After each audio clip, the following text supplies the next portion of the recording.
There we go. And welcome to Upon the Blood Red Sands. Once again, our intrepid Earthmen on Mars find themselves in an interesting conundrum. Last week, Sergeant Terrence Hawthorne traveled across the deserts of Mars to meet with the famous John Carter, which he did, had a very informed conversation, and possibly struck a deal to rescue the rest of the Englishmen that may be being held in bondage upon the planet.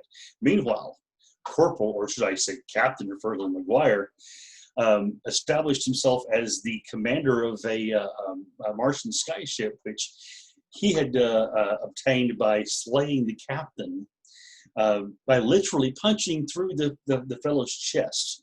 He also, being the fact that he had never actually captained a ship and being a bit nervous, found himself in the company of the Beltan commander that they had originally encountered, Gress Vaughn, who offered to assist him and possibly even given suggestions for a second mate. While all of this is all going on, Corporal Baldrick Hawkins found himself being almost pushed toward a conflict with the current Jed of the Green Martians of Beltan. The other Green Martians seeing him as a greater hero than their own current leader, and that had been established that it would occur at sundown the next evening. Also, one of the Thurn, which are a tribe that is known to inhabit the areas around Helium, and is one of the largest and most warlike tribes on Mars, offered to watch it and give the dual honor by having a Thurn be there, and also protected Corporal Baldrick from possible skullduggery from those who may not want to see this go forward. As we left, Sergeant Hawthorne had reboarded the Heliumite airship from his meeting and was flying home at breakneck speed to make it in time for Corporal Hawkins' fateful showdown. So we begin our adventure tonight as the Martian skyship lands just outside the city of Beltan, being met by an honor guard, as is fitting the Jed of Blackwood's status. Although at this time the Jedak is not there, because the Jedak is preparing her own, well, shall we say, welcome. Oh, really? So, Corporal Baldrick Hawkins and Fergal McGuire, will you also be there to welcome your sergeant home? Yes, we will be. I think we're too busy, considering what's going on. Left side of the brain. I'd say you guys are probably pretty busy too. Yeah. So Terry would understand if you were not present, however. Okay. Well, And so we probably reminded one of our underlings to remind us when it was supposed to be time, and maybe they're running late to come fetch us. Well, we'll say that there's a courier there to tell me that you're coming. Okay. So, Keith, and the two of you have at this point been informed, yes. So, yes. Have I slept? Have you? You've had time. And most likely, George, as soon as you had gotten done with your meeting and back on the ship, probably would have insisted that you do. If that's the case, then we'll probably have a small flashback scene here. Okay. Terry will have bounded up the Heliumite skyship's loading ramp, and then a wave of exhaustion just comes over Terry, and he goes, George, I am a tired man, but there's much work to be done. Of course, the boy will insist. Yes, of course he will. Terry will give him a look, which was like a knowing look, understanding look, kind of coupled with a glare of, is that some back chat that I just heard from you, boy? Oh, no, sir. It is not my intention whatsoever to speak to your back. But as a proper armorsman would do, one of my duties is to ensure the health of my Jed, and that requires sleep, sir. I understand. I meant no offense, but Terry will retire to his chambers. But Okay. Terry will, before he does so, he will actually surrender his sidearm, his M1911, to George with the 3 spare magazines, and Okay. he'll simply say, "Guard me well, dear Prince." Yes, sir. And he takes the gun with reverence, looking at it, seeming as if trying to familiarize himself with it. He's never actually handled this before, but he nods and basically slides it into his belt. Do you remember our private lessons? Yes, sir. The trigger can be the weapon can fire as fast as the trigger can be pulled. Yes, sir. You must grip it tightly so that the lever on the back of the handle is compressed. Otherwise, it will not fire. That's correct, lad. Now I am to the land of Morpheus. I bid you a good evening. He tilts his head and says, "Are you leaving the ship, sir?" Morpheus is the Jasumian god of the dreamscape. I did not. I misinterpreted, sir. My apologies. No, all is well. He's a long dead god. Which brings us back to the edge of Beltan. Terry is, after a somewhat mildly fitful night's sleep, he's not been sleeping well, but he does not retrieve his sidearm from George. George, the boy still has his pistol. Okay. He'll walk down the loading ramp, probably onto that terrace. Is it? Yes. Yeah, it's a terrace basically. It's a very large, very flat platform just outside the walls itself of Beltan that is being cleared.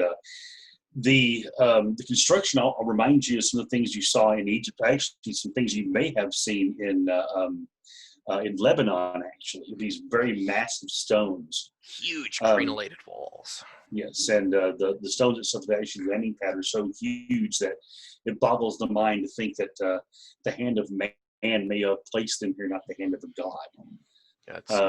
That's one thing that Terry will never get used to, but endearingly so. He loves every second of it. Okay. The honor guard that you're sent is actually the elements of the Jedak's own honor guard. And they tell you that they have been instructed to bring you to her, although it is understood that you have an appointment precisely at sundown in the great arena. Yes, I remember. Thank you, gentlemen. I'll actually turn. Is Chiron Khan still on the ship? He comes to the edge of the landing dock, or the edge of the ramp, and as is tradition, he stops before setting foot on Beltanian soil. Waiting to basically the tradition is the highest ranking member of the home of where the ship is would welcome him into the city basically. Otherwise he'll around for somebody else. You are currently the highest ranking person that you see. Come on down, mate. Okay. He nods and he instructs his first officer to make sure the ship stays ready. And the men are allowed shore leave in groups of no more than 10 and no more than a term of 2 hours. So before they can need to rotate, that will keep them from causing too much mischief. He says almost offhandedly towards you as he comes and joins you and says, would you mind if I come with you and pay a visit to the Jedak? I would like to give her my compliments for her allowing you to go and honoring me with your life. I'll give him a nod and I'll offer him my my forearm as a handshake, and say, I think she'd be most pleased at that. I would be pleased to have you as well. You do. He sort of shakes your hand and you can see this little twinkle in his eye. He says, I do recall she's quite the beauty. Oh, She certainly is, my good man. I'll turn to the rest of the honor guard. Is Shelothoris, is she She's in indisposed? residence. She's in residence. I can have someone send for her.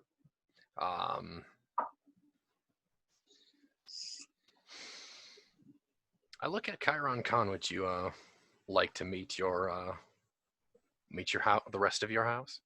If you'd like. It would probably be advised with the information we bring that she be there as well. Yes, Being and her being the highest ranking member of the Helium, highest ranking Heliumite that will be here in the city. Then I agree. Yeah, send for her. We'll meet her at the meeting chamber. Okay. You were taken in and put in one of the chariots and head toward the spire. Meanwhile, Corporal Baldrick, you've been going through a regimen of rituals during the day, mostly having to do with sparring with your fellow Green Martians. Many of them giving you little tips and such about where to punch to be the most effective, how to if you're caught in a forearm grasp, how to lever a thumb to get out of it, and things of that nature. Your men are drinking, but they are told they tell you to drink nothing but pure water. So obviously you don't want to go in there with your senses clouded. So, and you also they've been feeding you different delicacies. They're supposed to bring the power of different animals into you to be able to go in there and fight like a proper Thark should be able to fight. So, as a matter of fact, the Thark fellow that had been that stayed behind, he's even getting into it a bit and sort of showing you a few of the sword techniques Thark use, which is quite a bit different from what you're used to.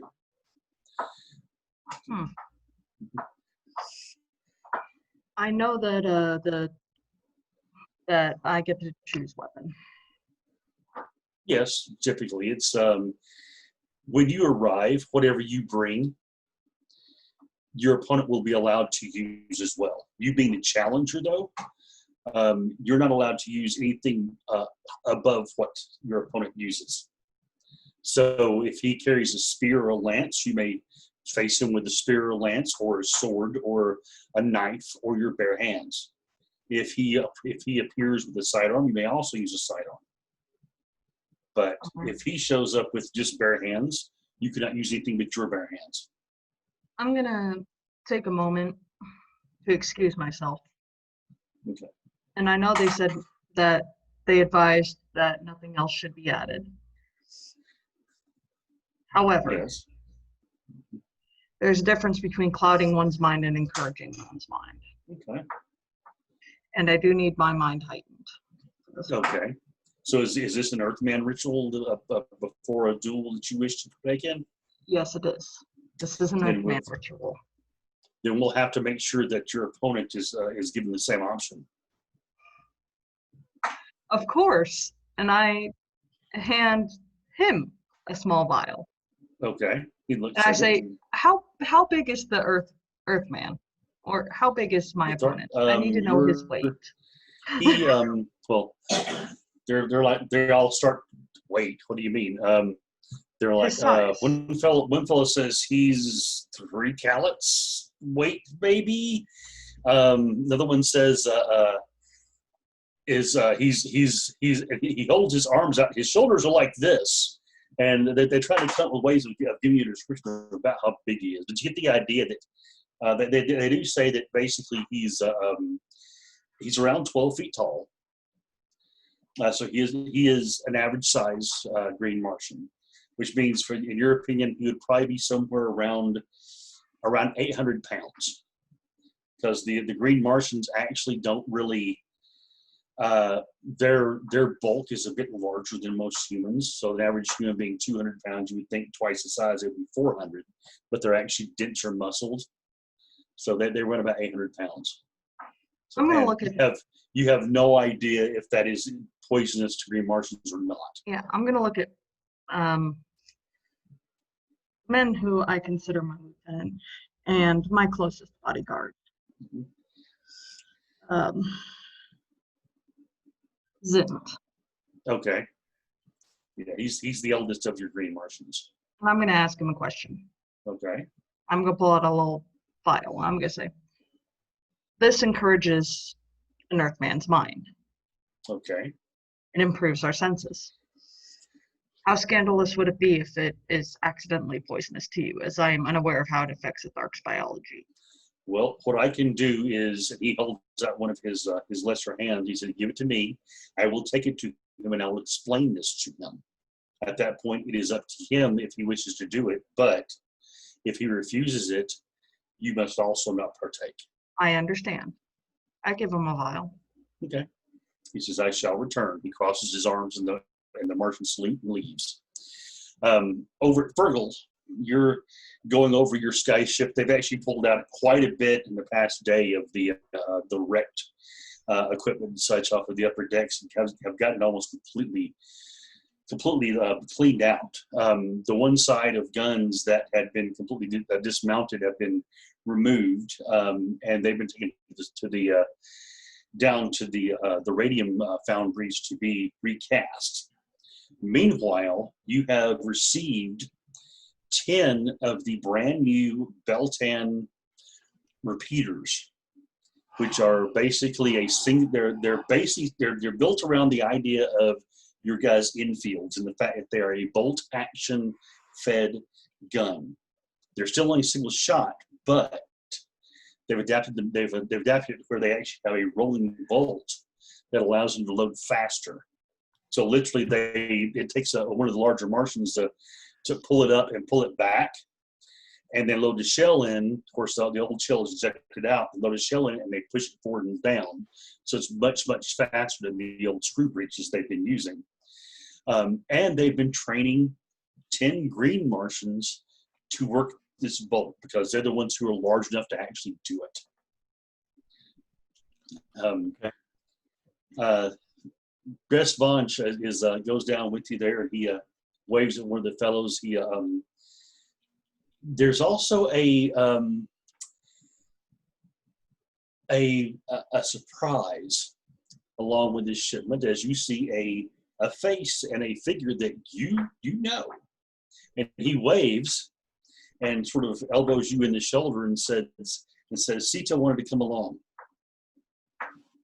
And in fact, she's asked if she might be transferred to your ship. This is the Red Martian lady that you met when you first arrived. So Right. Yeah, she was the medic that actually basically sort of checked you guys out. That's okay. So she sort of smiles and as she sees you and waves, and she picks up a kit. And it's a good sized bag, so she obviously is by no means is she a fragile little flower. It's basically like a mechanic's kit with her intent to help install these guns. So I'm probably standing there looking at something, talking to Gress Vaughn as she's, and I look over to see her, and for a moment my face goes flush. My hand starts to sweat, so I kind of rub it across my belly, and I say, "Excuse me a moment." And I, thinking in his head, I guess I need to take a page out of Sergeant's book. So he comes over there and he's, "Welcome aboard." she looks at you and says, "Well, thank you. Well, thank you. Should I call you Captain Fergal now or Captain McGuire? How is the proper term for addressing an Earthman? I'm not sure how your name conventions work." I believe on the ship's deck we'll go with Captain just for the others, but you can call me Fergal in person. Yes. Oh, yes, Captain.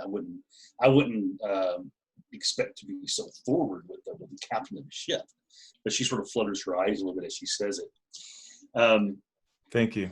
She says, I've brought 20 men, volunteers to help crew your ship. They're trained gun crews, and we have these 10 green men who have also volunteered to help learn the operations of the big guns.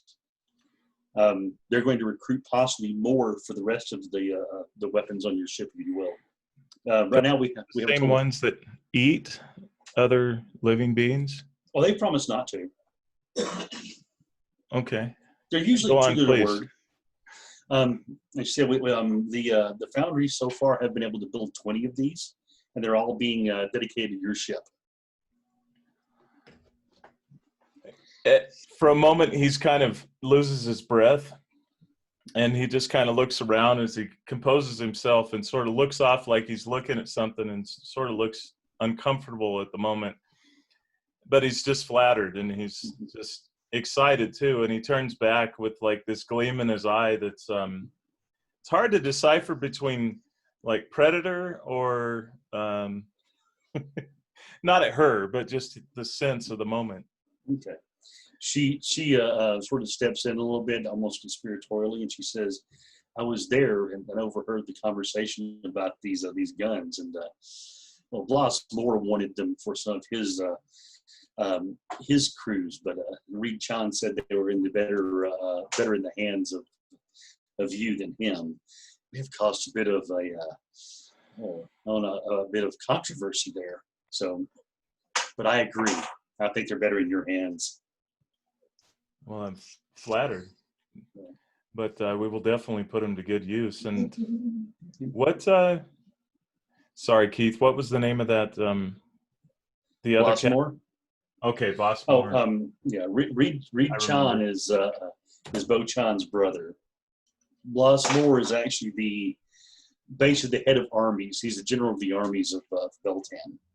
So, and okay. So. I need to, he's making a mental note that he's conscious of the fact that he needs to thank Voss more. Okay. And not be too prickly about it. Try not to make the guy an enemy.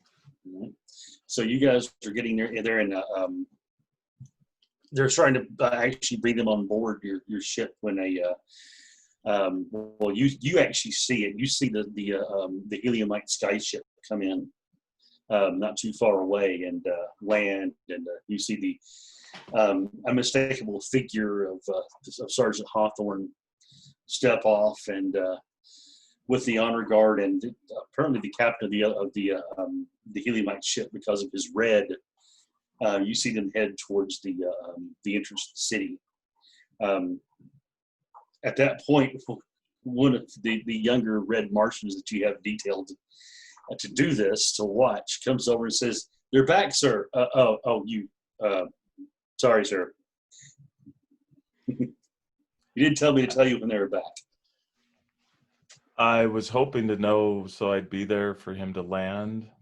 Well, I'm sorry, sir. He actually falls down to his knees and said, "Oh, get up, get up. It's not that bad." Gress Vaughn says, "Are you sure we shouldn't give him at least 20 lashes for this?" And he winks at you.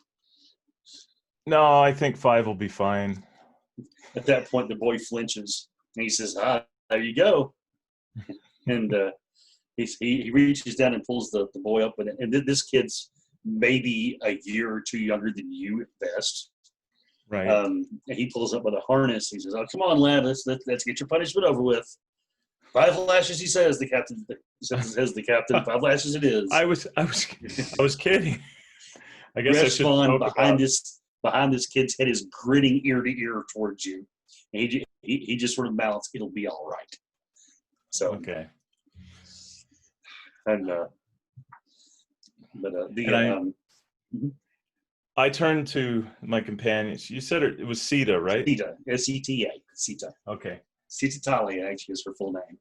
Very I'll good. put it in our chat there real quick. Should I refer to you as Ladyship Tally? Oh no, Sita? You can refer to me as with my rank, Lieutenant. Good. Okay. Very good, Lieutenant. I am going in a lot of directions at this time, but I wanted to say welcome aboard, and I look forward to serving with you. As do I. I was wondering if you might escort me to this event at sundown tonight. I hear one of your fellows is going to be facing off against a Green Martian, and I've heard tales of John Carter's prowess, and I would just it stirs the blood to think of one of our stature going toe to toe with a fully grown Green Martian.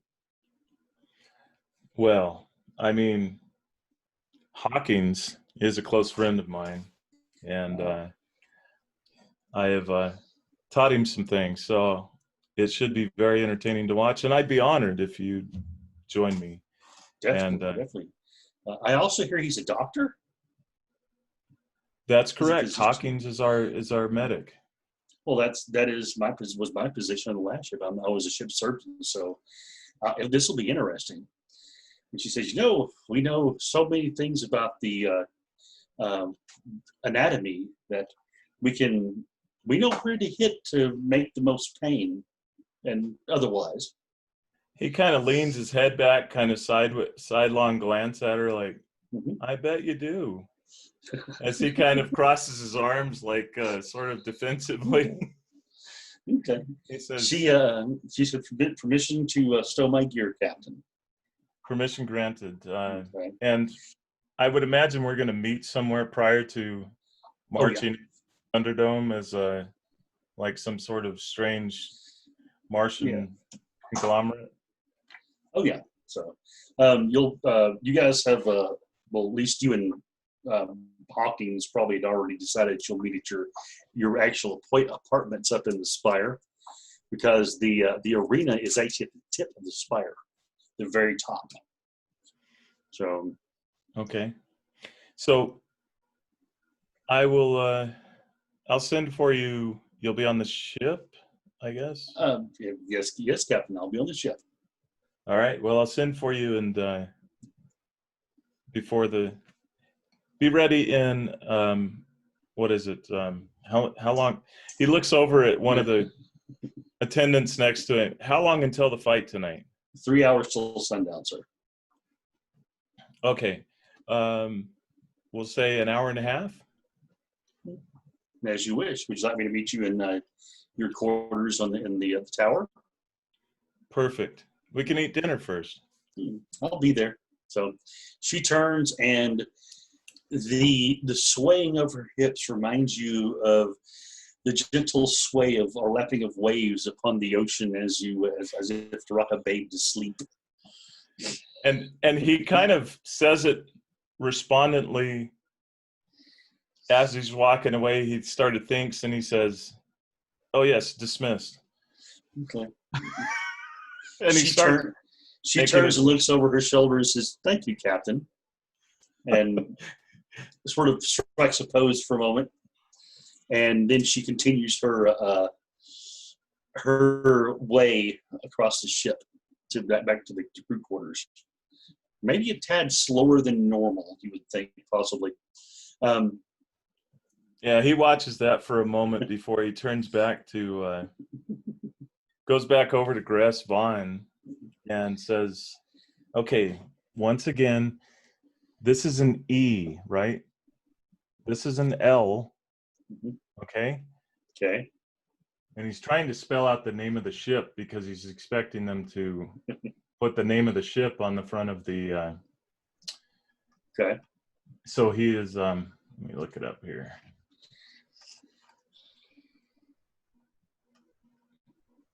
So yeah, it's pronounced Elga. Okay. Okay? Okay. Okay. And you said, what did you say this meant again? It had some significance? It means noble. Ah, okay. All right. That's a wonderful name for the ship, the Noble, of the Elga. He's like smiling. He says, "It was my grandmother's name." Ah. Yes. Named ship after one's grandmother. I would not have thought of it, but Earthmen traditions are different than ours. So, and maybe she'll always bring you home. So, very good. we have a term here for grandmothers. So they're always respected upon everywhere you go upon the surface, the sands of Barsoom. And what do you call them? This is one of the first words you've heard him say that is not immediately translated into English or some other language from Earth that you may speak. It's Babushka.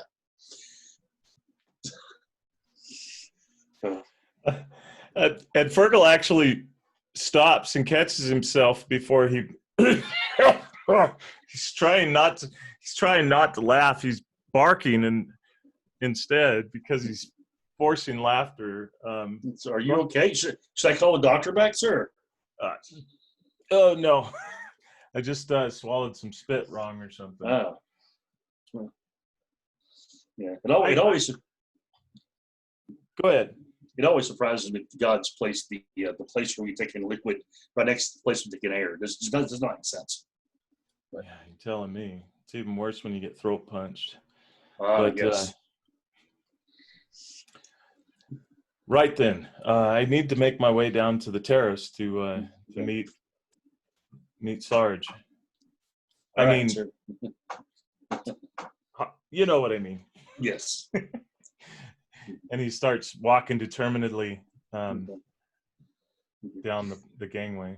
As you leave the ship, or actually just before your foot touches the ship, you hear a whistle from behind you, and you hear the rapid approach of feet from your ship as two sailors come down, very quickly putting on their war harness. And you see Reed Chan above look down and say, "And boys, don't remember, your captain never leaves the ship without an escort, ever." And they're like, "Aye, sir, aye, sir." Sorry, Captain Fergal. This won't happen again. He's just standing there like he doesn't know what to think at the moment. You do see on their chests there's a it looks rough, like it was very hastily done, but you see the name of your ship, Olga, actually engraved in sort of roughly in this metal plate. It's rough, but it's just we can work. Yes, sir. We're having proper ones made, but we wanted to make sure we represented the ship. I reach out and I put my hands on their shoulders and said, "Good job." Okay. They both beam at you. Now just try to act inconspicuous and don't crowd me. Yes, sir. So as you step off and your feet hit the dirt, they come behind you. They both have this swagger that you've seen other airshipmen have. It seems it's definitely something that they do consciously as they're heading into the regular people's area. It's somewhat of a nonchalant look, but at the same time, they're obviously constantly looking around, obviously looking for threats and possibly even being a bit threatening to those around them, just enough to keep people from messing with their captain. So and as Fergal's kind of trying to himself act inconspicuous, but just still can't get over the fact that two guys are protecting him. He keeps looking back, and it just kind of brings him back to when the way that he used to walk, and the drill sergeant in basic training just yelled his brains out at him because the marching just wasn't his bag for the longest time. And he realizes that as he's walking, he's more in a cadence step and just more militaristic. And he's like, "Yeah, maybe you can train someone." Yeah, their swagger reminds you of some of the higher ups in the street gangs back home in Ireland that would just have this look about them that as if they were trying to look dangerous, but at the same time trying to look casual at the same time. Right. And so I actually drift back a little bit and I say, "We're not going for killer look. You don't have to look like you're going to kill somebody." But if you have to, you're going to do it. Yes, sir. So, just relax. If we live to see you die, we have not done our job. Unless it was a glorious death. Well, then others will speak of it, but our blood will hit the dirt before yours do, sir. In other words, they're basically saying they'll give their life for you. Right. And he's just trying to think about that, and he's just like, okay, yeah, it's like my brothers on the streets. So, and he kind of just picks up his stride and sort of lets a little bit of that swagger come back as he's the Irish swagger as he's walking down the street, trying out this new look, if you will, of captaincy.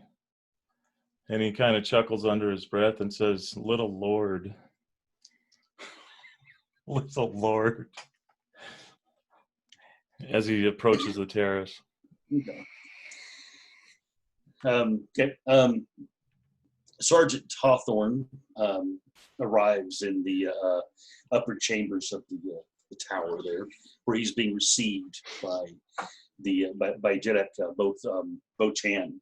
Have my boys been summoned there as well to meet me? Yes. All Yes, right. your men are there outside waiting for you. They're in their best attire at the moment, looking sharp. And they smile upon seeing you. Welcome back, sir. Morning, boys. You're looking rather sharp today. I make sure that I go up to each one, shake their hand, clap them on the shoulder. Okay. I kind of give Moa Khan a bit of kind of like a brotherly hug. I mean, like, all right, handsome, get out of the way so you show how it's done, right? Huh? Don't be cocky. Yes, sir. Yes, sir. Of course, looking the best as possible. We don't want you to look bad, sir, because we look bad. Oh, of course.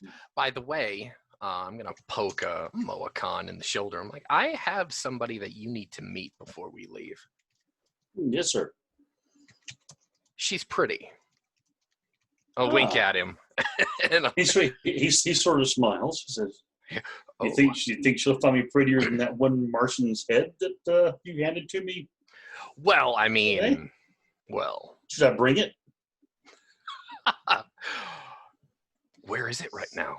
Where'd you put it? It's I had given it to someone to preserve for me. Yeah, go get it. Yeah. I'll make sure it gets done. The process causes the head to shrink somewhat because they pull the skull out and he starts going to gory detail of how they do it. Oh, Terry's perfectly fine with that. He goes, well, then, of course, you're going to look better looking than that ugly Zodonkin's head. Of course. He will have no choice looking at this head, of course. Come on. You know. Makes it look very manly. So at that point, the doors to the chamber open, and the Chamberlain's there, and he says, Jed Hawthorne, would you come in, please? Your men should stay out here, except for George. His presence is also requested. Of course. At ease, lads. I'll be right back. George, we'll be right here. You are a very handsome princely shadow, George. I'll smile at him. Just thank you, sir. And actually clicks his heels together when he says that. Attaboy. So let's go. He seems to have actually added like little clappers to the sides of his boots. When he does that, it makes a little ching. Not quite the crisp clack that you're used to, but still quite sharp.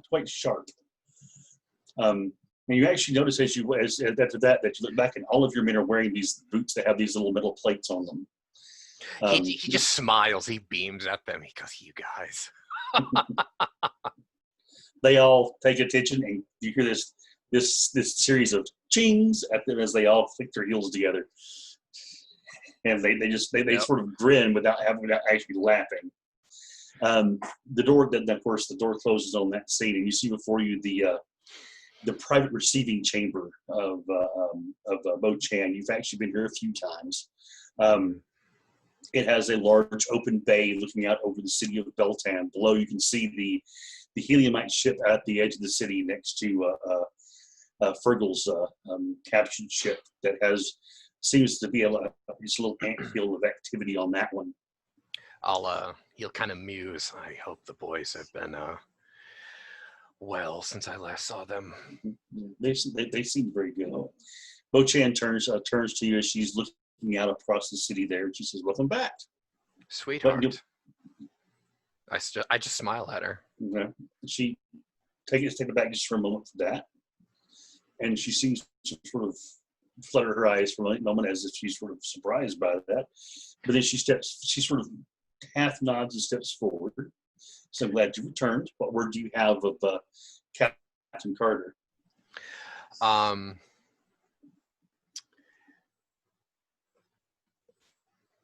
Terry will give her a very devious smirk. He will say, in his most charmingly and most scoundrel voice, I saw fit not to make Dejathoris a widow. She sort of smiles at that. And you hear from behind you, George says, yes, ma'am. It was very much an honorable meeting among equals. There's my boy. That's why I'm paying him the big bucks. she sort of raises her eyebrow and nods. Says, that's good to hear. I'm glad to see that you are in one piece. His fighting prowess is well known across Barsoom. From what I understand about the Virginian captain, he is a perfect gentleman in every way. Yes, that's what I've been told, unless you raise his ire, in which case he can be a true terror. Oh, he should not be that bad. Well, my father fought with him at the first Battle of Zidonga, where he went to retrieve Dejathoris. And he said that the man's speed and strength was as that of the great sandstorms, ripping green men and Zidongans apart who opposed him with abandon. None could stand before him. And she says, and I believe that from what I have been told from the battle that you were involved in, the same can be said for you. Apparently, airship artillery barely phases you from the stories. Well, some of that is true, yes. So I've taken much worse from Hun artillery fire. But these Zidongans, they are not. They have no consequence. Okay. George says, "Oh, and I met a young lady." It says, "Oh," and as he's about to say more than that, the door opens, and in comes Shelothoris. And she says, "Hello, I was summoned. I heard that there was news of my cousin's husband." Chiron Khan should be around here, I believe. And Shelothoris, your cousin Belle Thoris asked me to deliver a message for you. She says that she regretted to not see you on this trip, but she sends her love, and she hopes that she can see you again shortly. Her words. Thank you very much. It's very kind of you to bring the words of her to me. I know I was unable to attend when they arrived yesterday, and I had word that she would not be returning from a messenger. Yeah, she and Terry was about to say something, but he just never mind. Okay. George says, "Lady Thoris, your cousin, she is truly the beauty that crowns Helium these days." And she looks over and says, "Oh, this brightness casts its radiance upon your face." And he says, I hope only to have caught a bare edge of it, but yes." She smiles and sort of nods and looks over at Bo and says, "There may yet be an alliance of some type between our two cities, though it may not necessarily be a political one, possibly one of the heart." And Bo looks at George, looks at Shiloh, and says, "I'd never thought of that, but That's a possibility. We'll speak of it later. So, and you actually see George's face sort of light up when she says that and just doesn't immediately shoot the idea down.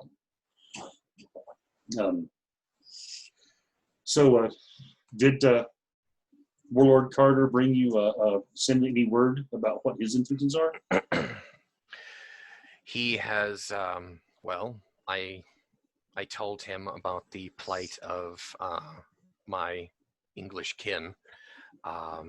They are, and actually look at George. George should be still carrying that letterbox. He is. He has it. George, we need a table. Sweetheart, would you indulge me? I need you to see this. Bo waves to one of the servants that are inconspicuously hiding in the sort of the edges of the room, and they arrange to get a table brought out. And she also says, if you have word of your fellow Englishmen, maybe your compatriots should also be here.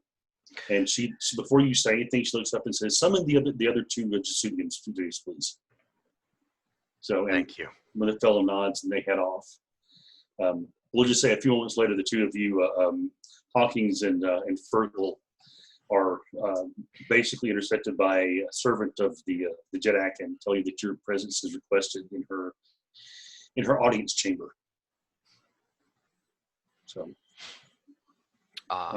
in the meantime, I will have laid out these letters in the code that I had deciphered, and I'll actually read it out. As I'm explaining it to her, they'll likely come in. Yeah, you're probably at the point where you're saying what this means as the doors open and the two of them come in. So. I'll turn to my lads and I'll smile at them. Good morning, boys. I understand that you've been quite busy in my absence. You expect anything less? I'm not surprised. By the way, Fergal, that eagle that you have chained up in the yard looks actually rather. She looks rather handsome. Thank you, sir. But aren't you supposed to salute me now? Deadpan, as he says it. I turn around and salute Fergal. Look at the sergeant. He is higher rank than you, sir. And I kind of wink at him. I am a Jed. He is a captain under me. He didn't catch the wry wink. He does. He smiles, but that is his response. Okay. Yeah, always a hard ass. Mm-hmm. I'm glad you made it back. Hawkins truly thought that you were going into, that you might not come back. Well, John Carter is indeed an English captain, for cavalry captain, yes, but he's Virginian. He's a Yank. He's not one of us. I let him walk away with his life yesterday. As you say, sir. As you say. At this point, you notice that Hawkins is looking super tired and hungover. And I would imagine that I probably elbowed you. Sharp. So, Corporal, I think it's about time you have a nap, huh? Sergeant, with all the love in my heart, politely lower your voice or fuck off. I have a fight in a few hours.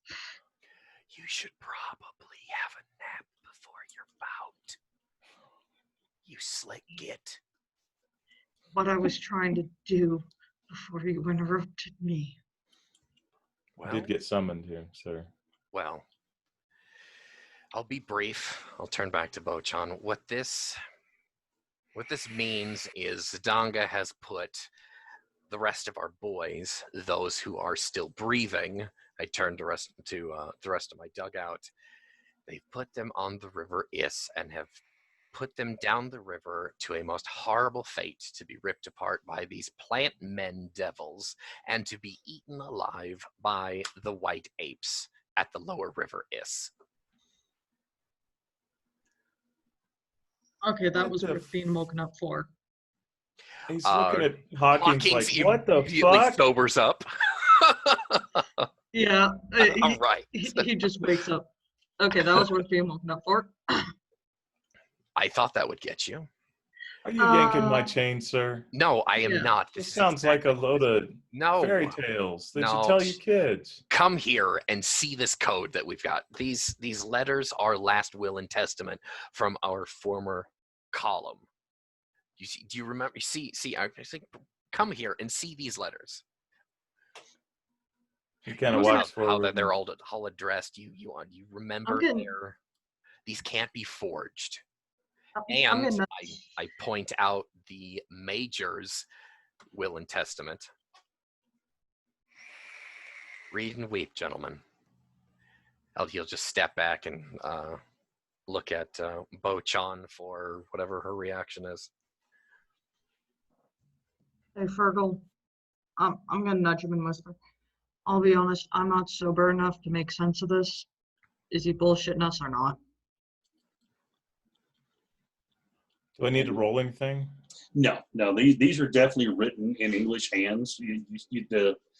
It looks like things you've seen. Some of them are obviously better penmanship than others, but they're all legible. And on each of them, there are certain words that have been penned in more bold than the others. And as your eyes are drawn to those, you realize that in this order, they actually do spell out a message saying that the Englishmen, we Englishmen are still alive. We are being taken to be placed upon boats upon the River Is, which is a ritual of death for these people. And the each one, it spells out what their fate is supposed to be as far as they know. They're being given to Is. They're not sure what that means. And then the majors actually is the only one that has a date on it, which was a date of about 5 days ago now. So, and that's and then at the bottom it has the epithet of we go to die as Englishmen. So, God save the King. The last line is "Death and Glory," which is glory, our army motto. Sir, this was 5 days ago. I know, and it's a 10-day. We need to be in the air now. Get us a ship. Go. Well, sir, I have a ship, but how? We've done a number on your ship. Yeah, she's not going to be skyworthy. Bo-chan steps forward and says, if it is truly 5 days hence that this was written, then they would have at least another 4 days until they reach the River Is. It is strictly forbidden in the religion of Issa to take a sky ship to the rivers. They would have to be transported by land. So that means us too, right? Oh no, if we're going to rescue them, and since the cult of Issa is a fake cult that was worshiping an old hag who was living upon the corpses of those that had been sacrificed to the goddess, I do not believe those old traditions are necessary. So if you wish to rescue your men by airship, then by all means do so. Okay. Yeah. How hard of a ride is it? From here, by a swift sky ship, you may, if you leave tomorrow at dawn, you may arrive just as they arrive at the River Is. How can we get there faster? Gressvaughn's ship is rather speedy. It is, but you see, and she points out across the city out to this great gorge you see beyond. The winds there in the great valley there, they're very fierce, and we cannot sail that direction. The River Is lies beyond that. You would have to navigate around it to be able to go that way. Thus, 3 days at the fastest is how quickly you could possibly get there. More likely 4. Can't or won't? Can't. Any ship that has tried to venture into those winds has been ripped from the sky. If we take single or double man flyers, maybe even skiffs, and we flew low enough to the ground, could we possibly skirt these winds? Yes, but those ships are they are quick for short runs, but they are not nearly as fast as the larger ships over longer periods. Their sky sails are not large enough to gather enough rays to be able to truly hit top speed. It is either we risk the wind tunnel, as it were, or we go far enough out of the wind's influence and then meet them towards the end of the journey. Now, it would be close if we leave within the next couple hours. That if you were to leave the next couple of hours, and she looks over at Hawkins and says, if Hawkins were to miss the challenge that has been laid out, oh no, then Hawkins' life would be forfeit. Well, I have an option if y'all are interested. This is an interesting one. This is going to be a rough one. Sergeant Fergal, you guys take the speeders. You can still get there faster. Or you guys take the long ship around. I'll see about commandeering a vessel, and I'll take the wind tunnel with my Tharks that I will have after this challenge. So you'll meet us there. Oh, I'll meet you there, and I'll get there early. I will take that wind tunnel. I will commandeer a vessel. I will. They're going to eat them all. True. You know, would you rather we eat the enemy? It's your choice. I'm kind of hungry. He says that, and he just kind of looks pointedly around at people. Just the eating of living flesh like that, sentient beings, it's against the word of God. I don't get it. We're on Barsoom, unfortunately. I don't know if the Christ God can hear us. Ho-Chan looks at you and says, the Zidongans, according to their goddess, that is a holy sacrament. Well, the papists have the sacrament, so I suppose it's not too far off. And Fergal just kind of sighs, like, and then does this, Pardon my language, Miss Bo-Chan, but and get smitten down. those Zidongans can go take a hike up the River Ist themselves, and if Gress Vaughn doesn't want his ship taken, he can challenge me himself after I'm done with the Green Sark. There's no need for that. Gress Vaughn would help us without question. In fact, she pauses for a moment. I believe Captain Vaughn was bragging one night. Now, he was into his cups when he did so. That of course he he was. knew a way to sail very close to those high winds. And he knew a secret passage. See, at one time, he was a Smuggler? well, I guess that would be the term. He would get he basically was raiding Zidongan outlands where many of their captured nomads had been put into work up on their fields, and he would go in at night and raid and steal these slaves away and spirit them back here to Beltan, without, of course, being seen. He bragged that there were many times that he was being pursued by several Zidongan dreadnoughts, not the small patrol vessels you've seen around here, but the truly big vessels that he had outrun them.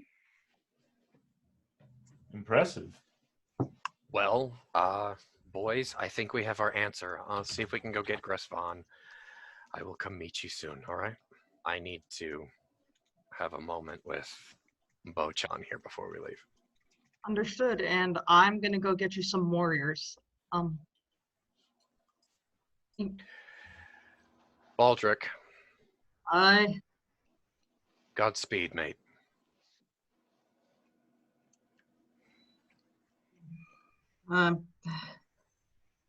Thank you, sir. And I'm gonna be blunt with you, sir. You've been a good sir. You've been a I good try. sergeant. You're a ruddy asshole at times, and there are times I really wish I could have killed you and taken your position. You're a good man. I adore your honesty, Baldric. I always have.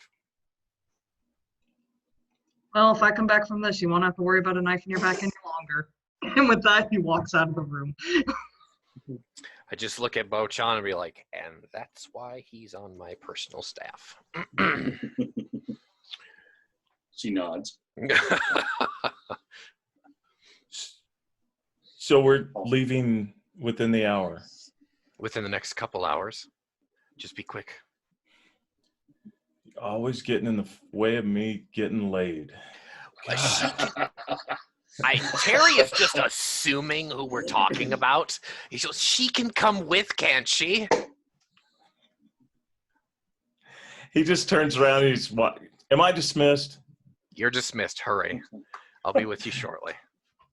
As the doors open, your two escorts are there. They're standing at attention, and one of them says, "Captain, we could have the ship rigged and ready to go in the next hour. We would still have to install the guns on the way, but we could do it."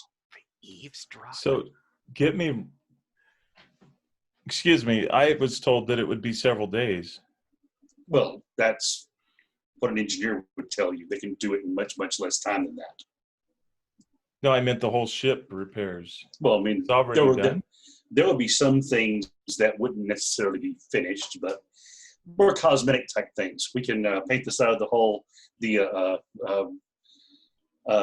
rate collectors are already been repaired, and we can be underway within the hour. So it wouldn't necessarily be the prettiest ship in the air, but would definitely work.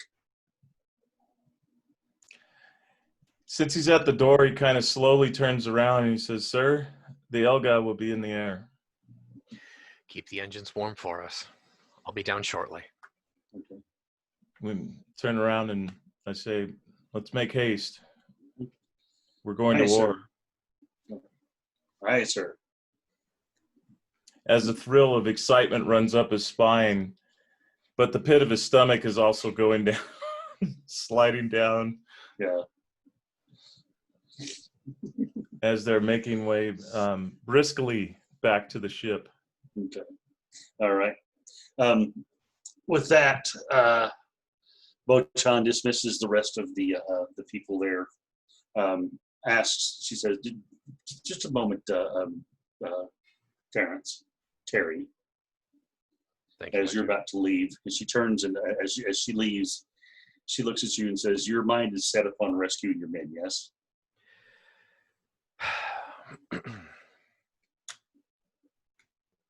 It is, sweetheart. He'll actually, he'll walk up to her and he'll take a knee. He'll actually go and he'll actually non-verbally ask for her hand. She holds it out. He'll take it and say, "Allow me this one last act for England.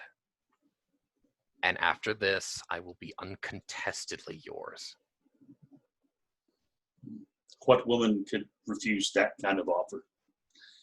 I will ask for volunteers among our armed forces, but as you know, I cannot send them out under the colors of Beltan.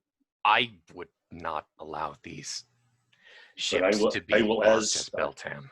I will, as is possible, I will have volunteers gathered, and I will send them following you as quickly as they may. I hope that they arrive in time to be of service to you. I'll nod. I'll stand at that point, and Terry will look at her. They'll have a little bit of a moment, and what he'll do, he'll actually cock his head to the side. It's like he's asking a question. And just question for the game master here: have I been able to actually have a telepathic connection with her? Have I spent enough time with her yet? The way it works with humans, yeah, you have developed the ability to read her a bit, and you can once again you can force your thoughts so that she can actually perceive it if you choose. Mhm. It's not perfect and as smooth as it is Red Martian to Red Martian, but I have to it's enough. You have to focus. actually truly concentrate on it. If that's the case, then I am going to will the image of giving her a kiss into her mind. But Okay. he won't do anything. He'll just have his head cocked to the side as if he's asking a question. She sort of pulls her other hand down and takes your other hand and motions you to stand up. I'll stand. And she looks in your face and she says, "I have heard that the tradition is to wish you luck. That is what Dacia Thoris does for Captain Carter as he leaves her to go into battle. So I wish you luck." And she leans forward and kisses you. It's well, yeah. Terry will kiss her back, and he's got like a very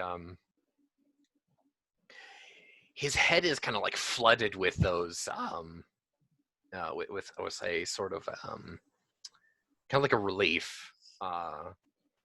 If she is picking up on his thought patterns, she will surmise that he's been wanting to kiss her for weeks, but he has been a gentleman and allowing her to consent if ever she would. I don't know who's going to come up for air first, Terry or Bochan. We'll put it that way. She pulls away after a fairly deep, fairly passionate kiss, and she breathes deeply, and she says, "Come back to me. Come back to me with a great victory that I may be able to take that people of Beltane and show them that we have a great hero among us." I promise I will. And he'll actually, you know what here? Wow. He will step forward and he'll actually embrace her. Okay. And he'll actually wait for her to actually commit to it as well. And he'll whisper in her ear if she does. Would it excite you, my love, if I brought you the head of the Jeddak of Zedonga? She sort of smiles at that and says, "That would arouse my passions like almost nothing else, short of you actually returning with your own head attached." He'll kind of give her a little bit of a squeeze, and he'll kiss her on the cheek as he lets go, and he goes, "Then you'll have a present when I come back as well." She steps back and walks over to a rack on one side and picks up a red Martian saber in a beautiful sheath, and she walks over to you and hands it to you and says, "Take this with you. It belonged to my father." It's so Terry actually, he's kind of a little dumbfounded. I mean, Terry being the Sultan fencer in college, he looks down at, obviously he's going to be a beautiful piece of weaponry Yes. as well as art. And he's just kind of like basking in the Barsoomian sun bouncing off of this thing. And without looking at her, he reaches down to the Zedongan cutlass that he has, and he just unbelts that, and he lets the thing clatter to the floor. Okay. And what was your father's name? My father's name was Kree-chan. All right. It will taste Zedongan blood again in my hands. And he'll actually take it, and with that, he will look very longingly at her as he belts it to his harness. He'll stoop to pick up the cutlass, and my lady, we are off. And she says, "Make sure that Your cape is pulled away from that blade as you walk down to your departure, and that all who pass you see it. They will understand. You go bury the arms of the Chan clan.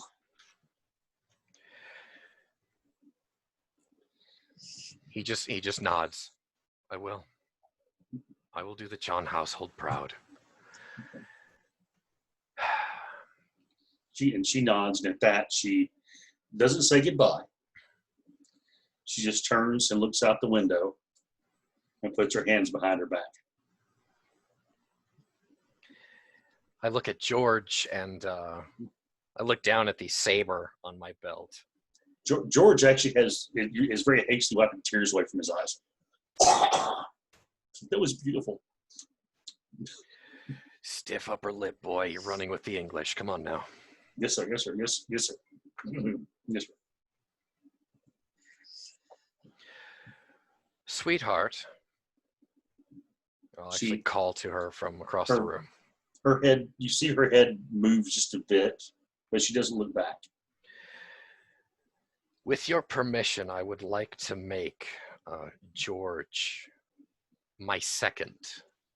In anything that I do, no matter where across the surface of Barsoom that I travel, I would like this young prince to be my shadow. You see a very perceptible nod, and more with body language, she agrees. And George leans over and says, "It's tradition that once a woman has sent her man off to war, she does not speak to him until he returns alive." With that, Terry will turn on his heels and he'll clap George on the shoulder. Come on. Okay. He follows you out. I hand the cutlass off to the next person. I don't care who. It's being shoved into somebody's hand, and I'm... All right. This is what we play for, boys. Off you go. All right. As you guys prepare to depart, the sun... I just wanted to add that as we were running, briskly rushing out after finishing discussion with Sarge, I would imagine that I catch up with Hawkins and I just walk up and clap him on the shoulder to slow him down because he's probably hurrying as well. Oh yeah. And I just stop you to look you in the eye and I say, it's been an honor. That it has, Fergal. Let's let it continue to be an honor. And he puts his hand out. If I say anything more, he's like holding his hands up. Baldrick extends his hand to shake. He shakes your hand firmly. Reaches into a pocket, pulls out a pair of unused dress socks, and hands them over. Think you've earned these. With that, the first thing, thank you for reminding me, Lynx, by the way, again, for the second time this session, in character, Keith. So I bring George and my 5 lads down to Terry's actually the party's apartments.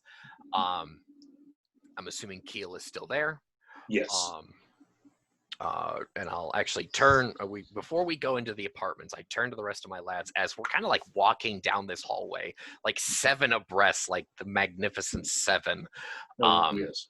Yeah, we're like, we got to stop here just for a moment, boys. I lost a bet, and this is the only time your Jet is going to lose a bet. He's not a gambling man. And again, Terry's just kind of like fucking with his guys, being kind of building them up in the morale sense. He goes inside. Keel, darling, where are you? So I heard this, right? You're probably outside by the time this happens. So I heard you say this to him, and that you're not a gambling man. Probably.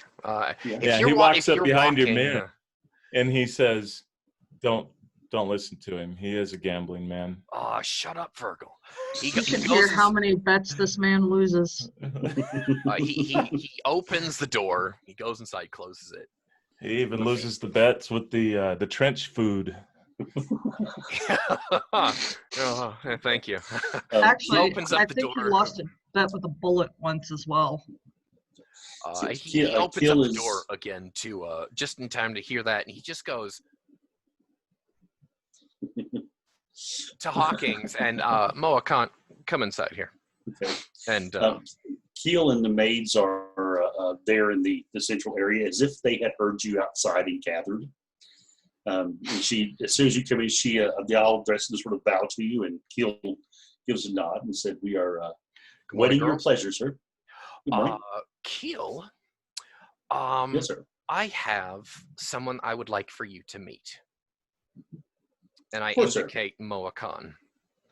Okay. Do you see this red statue of a man?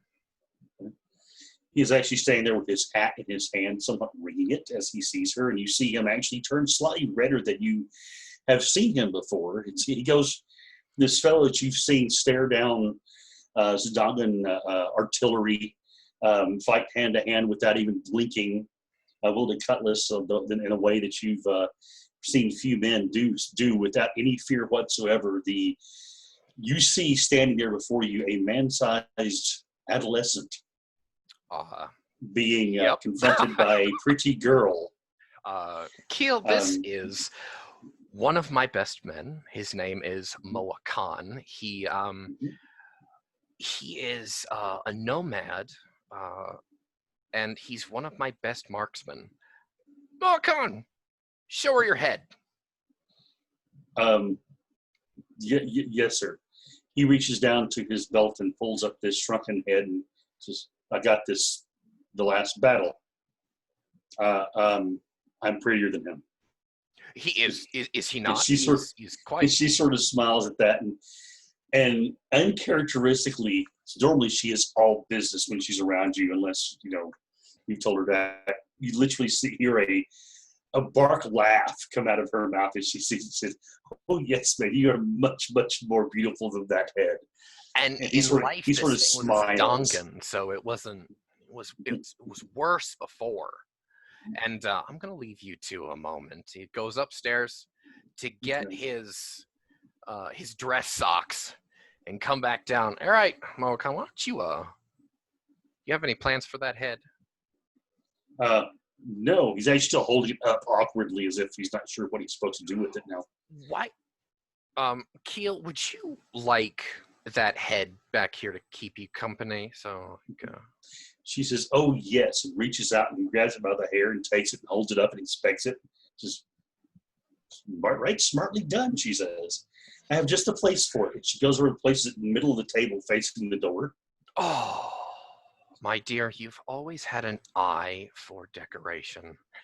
I will tell you what, I will bring Moa Khan back in one piece because we're about to start a fight with Zidonga, and it's going to be very bloody. She looks at you and says, "My lord, or my Jed, I may be about to be saying something that may offend you a bit. May I do so?" My dear, you have always had leave to speak frankly in my presence. I don't know why you keep insisting on being formal with me.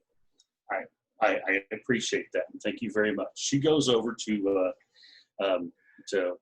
what was his name again? I'm sorry. Moa Khan. Moa Khan. I was thinking that's what it was. She goes over to Moa Khan, reaches up and places her hand on his shoulder. He's a bit taller than she is. And she looks him dead in the eyes. And he looks like Hugh Jackman, so I mean, come on. Yes.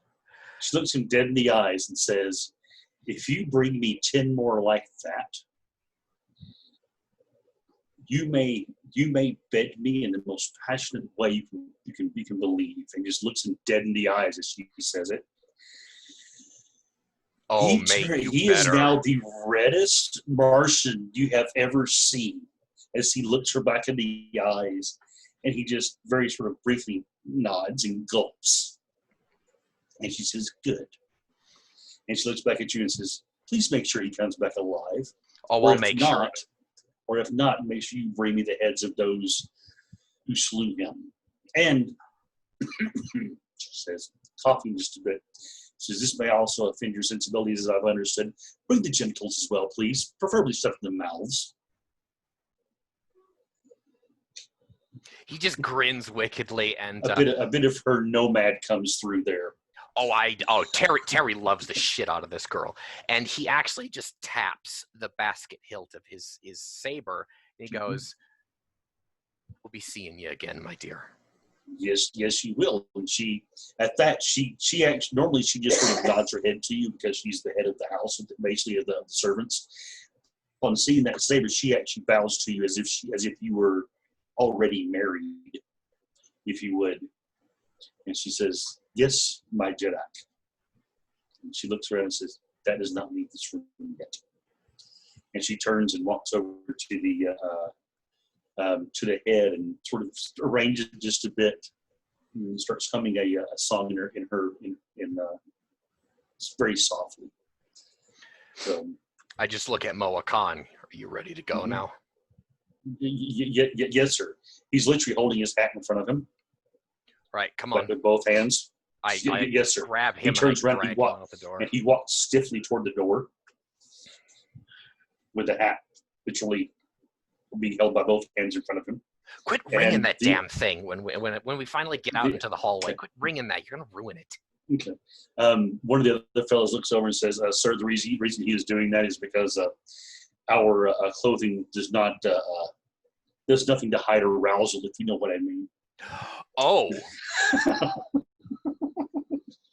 Come on, you need to. And they're all slapping him on the back at this point. Yeah. So, with that, guys, I want to do about a 10-minute break real quick, and then I want to come back and I want to make sure Hawkins gets his day. So 10-minute break, guys. We'll be right back. Sweet. So, because nature calls sometimes. Here we go.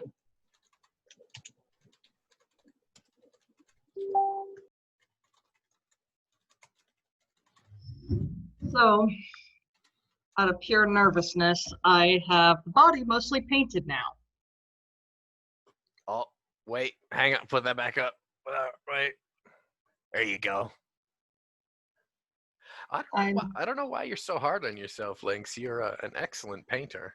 That's just basics. I still have to do all the detail work in it. I've got to do the background. I've still got 2.5 weeks of work to do on that one piece. Well, pace yourself.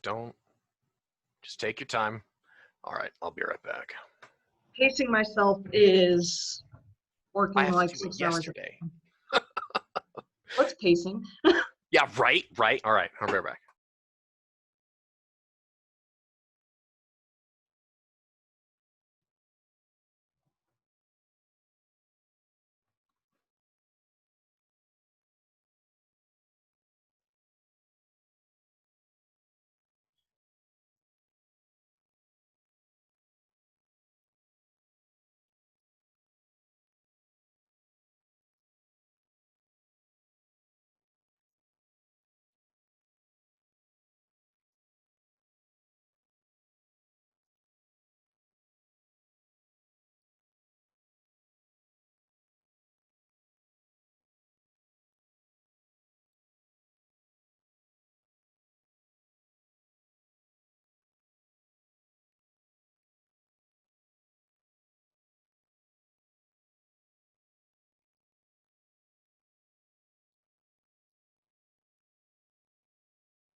Still there, Hawkins? Yeah. Okay. we'll get together between sessions to sort of see, discuss how you're going to arrive after all of this. No problemo. Send you a PM Okay. on Messenger. Okay, Answer it after game. Okay. Basically, it's just going off of the nutrition questions I was asking you last night. Type thing. I got you. Sorry about that.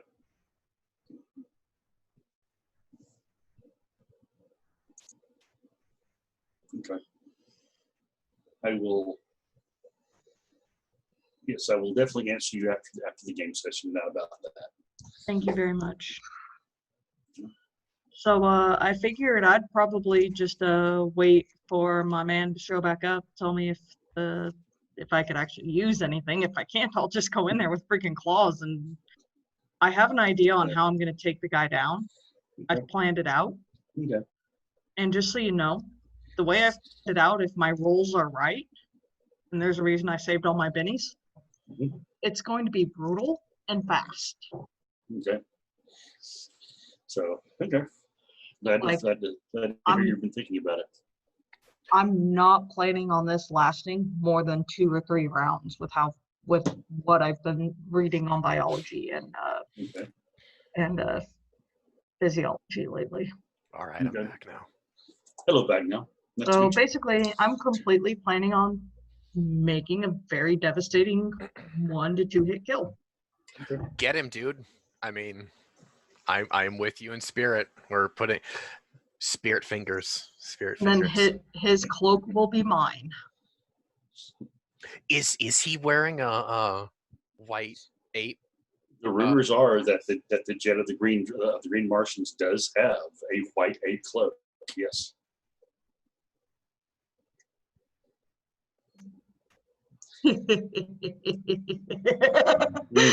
So, yeah. We're being forced into it, Keith. Well, we're not forced into it. You guys made that choice yourselves. You could have waited until this was done. Don't you know we always split the party? Mm-hmm. The medic in the front and the gunner flying highly. The good thing about Savage Worlds is it does that fairly well. I'm sorry, I started it. That's okay. Savage Worlds does it pretty well, and since we're doing a story that sort of fits within the pulp genre, it's actually a really common thing that happens in pulp stories. Is you have the main character sort of splitting off in their thing and then coming back together and doing something epic and then doing all of it over again. They're coming together and splitting up again. So it is a little fun weaving 3 stories together at once. Actually, 4 stories if you count all the other NPCs and what they're doing. So, but it should be fun. Hey, Terrence. The reason Baldric was so blunt about his thoughts of secretly murdering you on occasion is because the Green Martians have been bringing out that dark side of him, and he's no longer really having to fear it. Now it's there. Terry understands. He gets it. He's been here with you the entire time. And now at least it's not like you have to question when it's coming out. Now it's just like, yeah. Terry just assumes that you're gonna talk shit and be like, all right. Okay, so I guess we're all back. Got ourselves refreshments, hydration, and have taken care of the call of nature. Yes. Oh yeah. Crap! I forgot water. Yes, get some water. Oh, Jesus, Lynx, God, So, real quick, I think that Fergal would probably make haste back to the ship and let everyone know the circumstance where we'll be lifting off within the hour. And he calls upon Lieutenant Sita and requests a physical. Okay. Of course he does. Of course, and she agrees. So he's trying to. No, I'm not there. I'm sorry, I'm not there. And so he brings her in. He's just kind of trying to make small talk. You know, all of the fighting and stuff. I just want to make sure we're going into ready. Of course. Did you tell everybody? Of course, you said everybody that they'll be within the hour, right? Right. Which will be saying, so okay, they're in the process then of getting everything, everything sort of stowed to properly get into the air and doing very last minute repairs. They actually already have the sky sails fixed. So wow. your ship is very good. The Red Martians are very, very industrious. And they actually, because all the ships are built based on the same pattern, they can literally just attach one and put another one on it. You know, just it just fits because they really only have one design. If anybody ever asks about that, there's a reason for that. But so they already have the ship itself actually airworthy. There's a few places where the observation glass is missing. But it's not going to keep the ship from actually flying. Everything is put together. The helm controls that they had sort of made more usable to get it here have been repaired for the most part. But they're going to have to add some things in the air on the way. So like a windscreen. But they will, like a windscreen or we don't want something bugs like in our that. teeth the entire time. Well, yeah. But Sorry. at the same time, though, the wind blowing through your hair as you fly through the air, you know, yeah. So sort of like that one picture, that one dude with the flag and no T-shirt on in a hurricane, headbanging into it. It'd be sort of like that. Woo. Okay. So yes, they're in the process of that. She's, of course, the captain does need to have a proper physical. And she looks over and forget it. You know why I called you here. He just kind of chuckles. Well, she looks up and she says, "A proper physical, of course." And she sort of winks, and she looks over and says, "Captain Vaughn, would you be able to take over for the pre-flight for us for a few moments while I make sure the captain's in peak physical condition?" He nods. Says, "Go right ahead. I'll take care of this, but I will be taking my leave before you take off. I need to get my ship prepared as well. I'm assuming that there is going to be a follow-on force."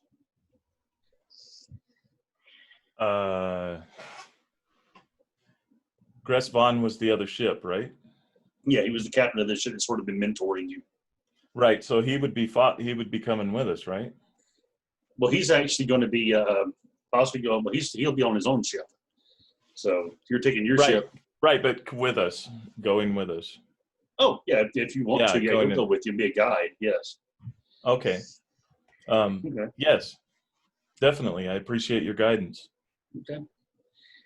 I thought we were. By the way, when I started talking, I was like, I thought we were already in private, but. Oh no. She basically takes, as you're talking to that, she sort of reaches out and grabs you, says the captain needs his physical, and sort of pushes you back toward the private cabins. At which point she will give you a thorough physical. Anyway, so yeah, so the ship's underway. Sorry, I didn't want to take too long with that. Just it's fine. So you finally, guys get down. Gets laid. Yeah, Terrence, you're able to make it down there with your men. We'll wait to be given permission to step onto that ship. With Terry's ascension, he's still trying to. The boast of the ship you mentioned to come aboard. He says the captain is currently indisposed of the physical with the doctor. Is that Lieutenant Sita? Yes. Ah, he just comes on board.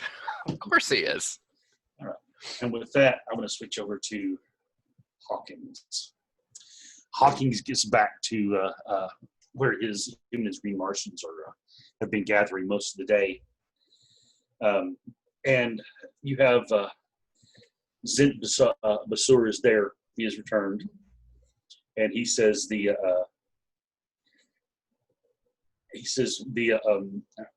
Jed had one of his men try it, and it is not poisonous to Martians, though it does. He said it does give them an odd feeling. So he says if you will be willing to imbibe this at the arena, he will do so as well. Understood. Okay. And it is understood that he'll be using his short swords. Short swords, huh? Yes. Now I have a question, Zint. Okay. And I'm gonna confide in you. And I look at the other boys. All right. And I get a certain glint they have learned. Mm-hmm. Leave us. Okay. They take their leave outside. I'm gonna make it very clear. I want that white cloak in pristine condition. Yes, sir. Swords have a problem doing that. Yes, they do. He should not be wearing the cloak, though, in the battle. That is more what he'll be wearing to the battle. Oh, I'm aware. He'll shed that before he engages. I'm well aware. However, I want to make it clear how much stronger a human is. Okay. I plan to take him down with just these, and I show him my sharpened nails. They're about an inch long. Okay. That's a bit savage, don't you think? Is that not the point of this? It is. I will gain his people's loyalty by fear. What is the best way to command people other than fear? You will be seen as the greater, the more brave if you go in with just your bare hands, and he will have to drop his swords in reply. And I do have a plan after this. And I want to make something clear. I plan for you to become second to me in the hierarchy. I am honored. I plan to hunt the lions after this. How many of your new wives will you be giving me? He has 4. I says. plan to share. My harem will be open to you and the men. That is a great honor. And the men. That may dishonor the wives, though. They may complain, and complaining wives are never a good thing. No, it is not. I will split them. I will let you make the choices. I will have 2 for myself. The rest go to you and the 5 of you as you choose. You may choose one of the wives and have her choose her second. Understood. I am unaccustomed to the customs. You'll give her honor in doing that, and she'll become more loyal as such. Thank you. But you will be my second, and if I fall, I wish you to take over until times come. I will seek the Jed's head in your honor once I've built enough support to do so. I plan to hunt the banths after this. I plan to come back hunting a banth with only my bare hands. That wearing its pelt. And I will become the Jed of all Martians. Then after you hunt the banth, I will most definitely carry on in your absence and do you honor for your bravery. Do you think I won't survive? Against a banth barehanded? No. Well, we shall see how this goes. And you notice the smirk come back. Okay. With that, you notice the light outside is fading very, very fast. You actually see the Elga actually rising off of the pad out beyond. Its lights twinkling in the night as it rises up and catches the last rays of the sun as it begins to head to the south. You also see a companion ship from Beltan that you recognize as the ship that brought you in. It's actually a bit smaller than the Elga. It flies by and heads in the same direction to catch up. As you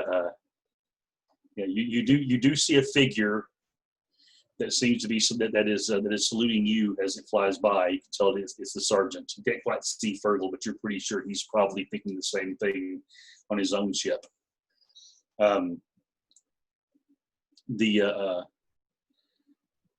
There's a rap at your door, and Hark is there, and he says it's time. Well, let's go get that cape, boys. Okay. So you are, you notice that all of your men are, they have on their chest is that symbol that's normally there is, it is a fairly good approximation of a Union Jack now. They are openly showing their support for you. You're led down through several hallways. There, as you round corners, there'll be little clusters of green Martians there, and they either actually fall in line behind you or don't. And it's in some cases, some individuals do, and some don't have the same group. But eventually, you come up this long ramp leading up to an area where you can see the open sky above, and you can hear a noise above as if it's a chant. And as you approach, almost spontaneously behind you, the green Martians behind you begin a chant. And it's a very simple chant. It's just "Ha Kings" over and over again. And as they say "Ha," you actually, they stomp as they say "Kings, Ha Kings, Ha Kings." The point where it becomes almost a march as they usher you into this large open bowl. All around you see tiers upon tiers of green Martians. There is one area off to the side, though, where there are no green Martians. There's a small wedge, and you see probably a dozen or so red Martians. You look up and you actually see that Bo-Chan is there. She's already seated, and she's in her little area there with she's in her area there with her cousin, or her brother. And they are looking down upon you. You also see that the other members of the council are there as well. You see Thief Velis. You see Court Calic, the engineer you dealt with. You see Dil Torvin. You do not, though, see Horpole. He is the Green Martian representative. As your men sort of fan out behind you up into the stands on your side,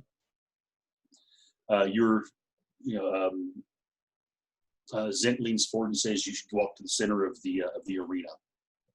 We cannot follow you." Thank you, Zent.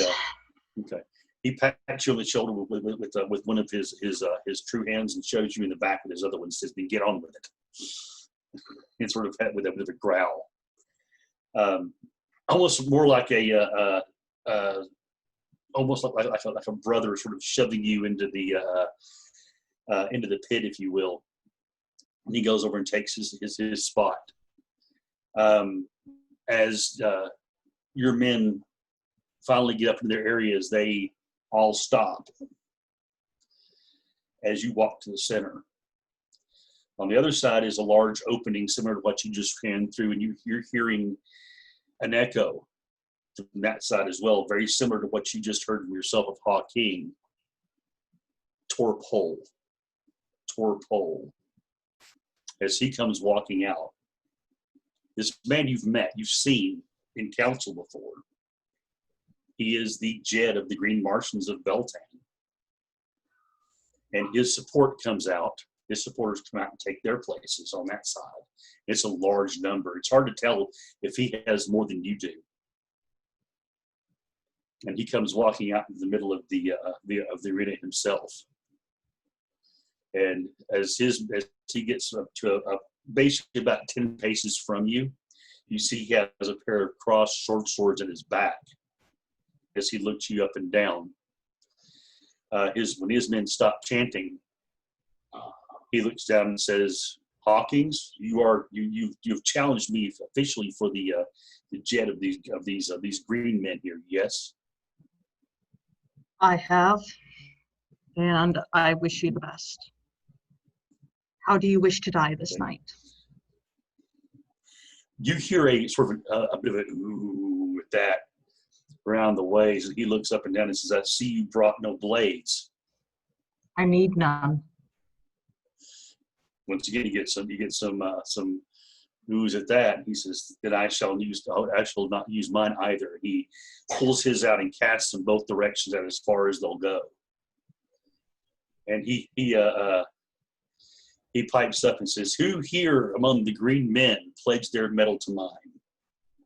And you hear several cheers and such around the arena with red Martians holding up generally a short sword or a knife and sort of clanging it against their breastplates. And she says, I have much support. And who here pledges their support to the one true leader of the Tharks? At that, the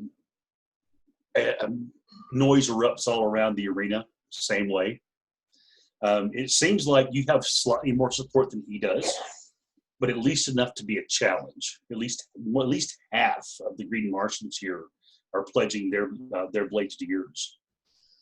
And he nods and says, "So be it. Let your blood bring honor to my line." And he starts moving forward into a combat stance. May your blood spill beautifully on this ground this night. I will make sure you're buried in your homeland. Okay. He looks at you and says, "I will make sure you make a fine meal this evening." You know, I'd eat you, but man, you just look like you'd taste horrible. Find my bookmarks here real quick. No, let me use this one over here. Take a card. Let's bring this up real quick. Shuffle. All right, as you two circle each other. Okay. Make sure I get some of this stuff off of here real quick, so you guys don't necessarily see what's behind it. And first up, we're going to pull for you, eight of diamonds, and for him, King of Spades. So as you're circling, he lunges forward towards you. All right. Okay. And he swings at you with his upper arms. Let's see here. That is all right. Ooh. And with a 10, he makes contact. What is your parry, Terrence? 7. Hawkins? 7? Okay, he doesn't quite get a raise, but he does make contact with you. Let's see, who is that? 12. And as his fists connect, he is going to throw you literally across the arena. Luckily, because you're a wild card, you only get shaken by this because his die exploded twice. As he literally lifts you, his blow literally punches you directly in the middle of the chest with 2 of his arms, and it knocks you back flying. There's a collective sort of a hush goes over the stadium as people as they're like that's a you're hearing muttering that's a bloated fella, you know, that he must be dead. Hawkins is too small to blow like that and not die. I've seen a head pop off of a red marsh with a blow like that. So as you're hearing this going through your mind, so on your initiative, you wish to spend a Benny to shake off your stun? Oh, yeah. Okay. Oh, yeah. I'm going to right. stand up, Okay. look at him. Is that really all you got, you bastard? And charge him. Do you hear cheers? Are you going to charge him or are you going to jump at him? I'm going to jump at him, and I have a plan. I'm going to make a called shot. Okay. I'm going for the eyes. Okay, that is going to be because you're going for a small target. That's a -4 to your attack. I understand.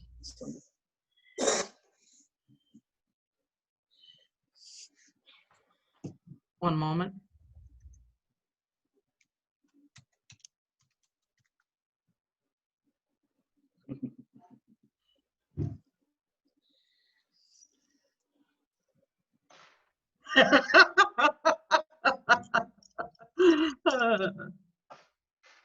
Yeah.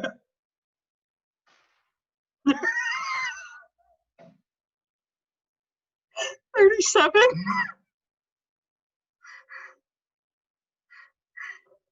What? So you said 37? 37. Okay. All right. Well, you land the blows right toward his eyes. So Dear Lord.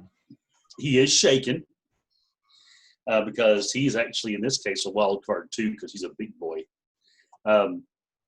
He's able to, at the very, very last second, get a hand up as you come across his face with your nails, but you leave bloody marks across his hand and on the side of his face as he yells out.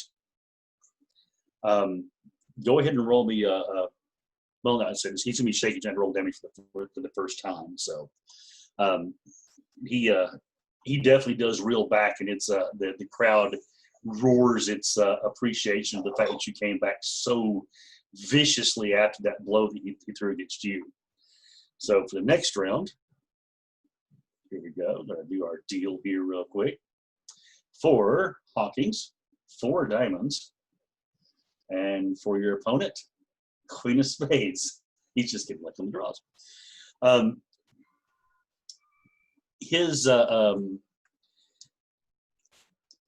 After that, with you jumping forward like that on him and such high up, he is actually going to try to grab you and crush you in a bear hug. So let's see here. So what is going to happen is he is going to do his fighting to see if he can actually even touch you. You said your parry is 7, right? Mm-hmm. Oh, he attempts to grab you, and his he does not quite beat your parry, so you're able to actually fend him off. So what is your reply? I'm gonna, since he got that close to me, I'm gonna attempt to bite out his throat. Okay, you're gonna go for the throat, literally. Okay. Yep. Hand on the All right. face, hand on the chest, and bite and try to rip out his throat. Make me an attack.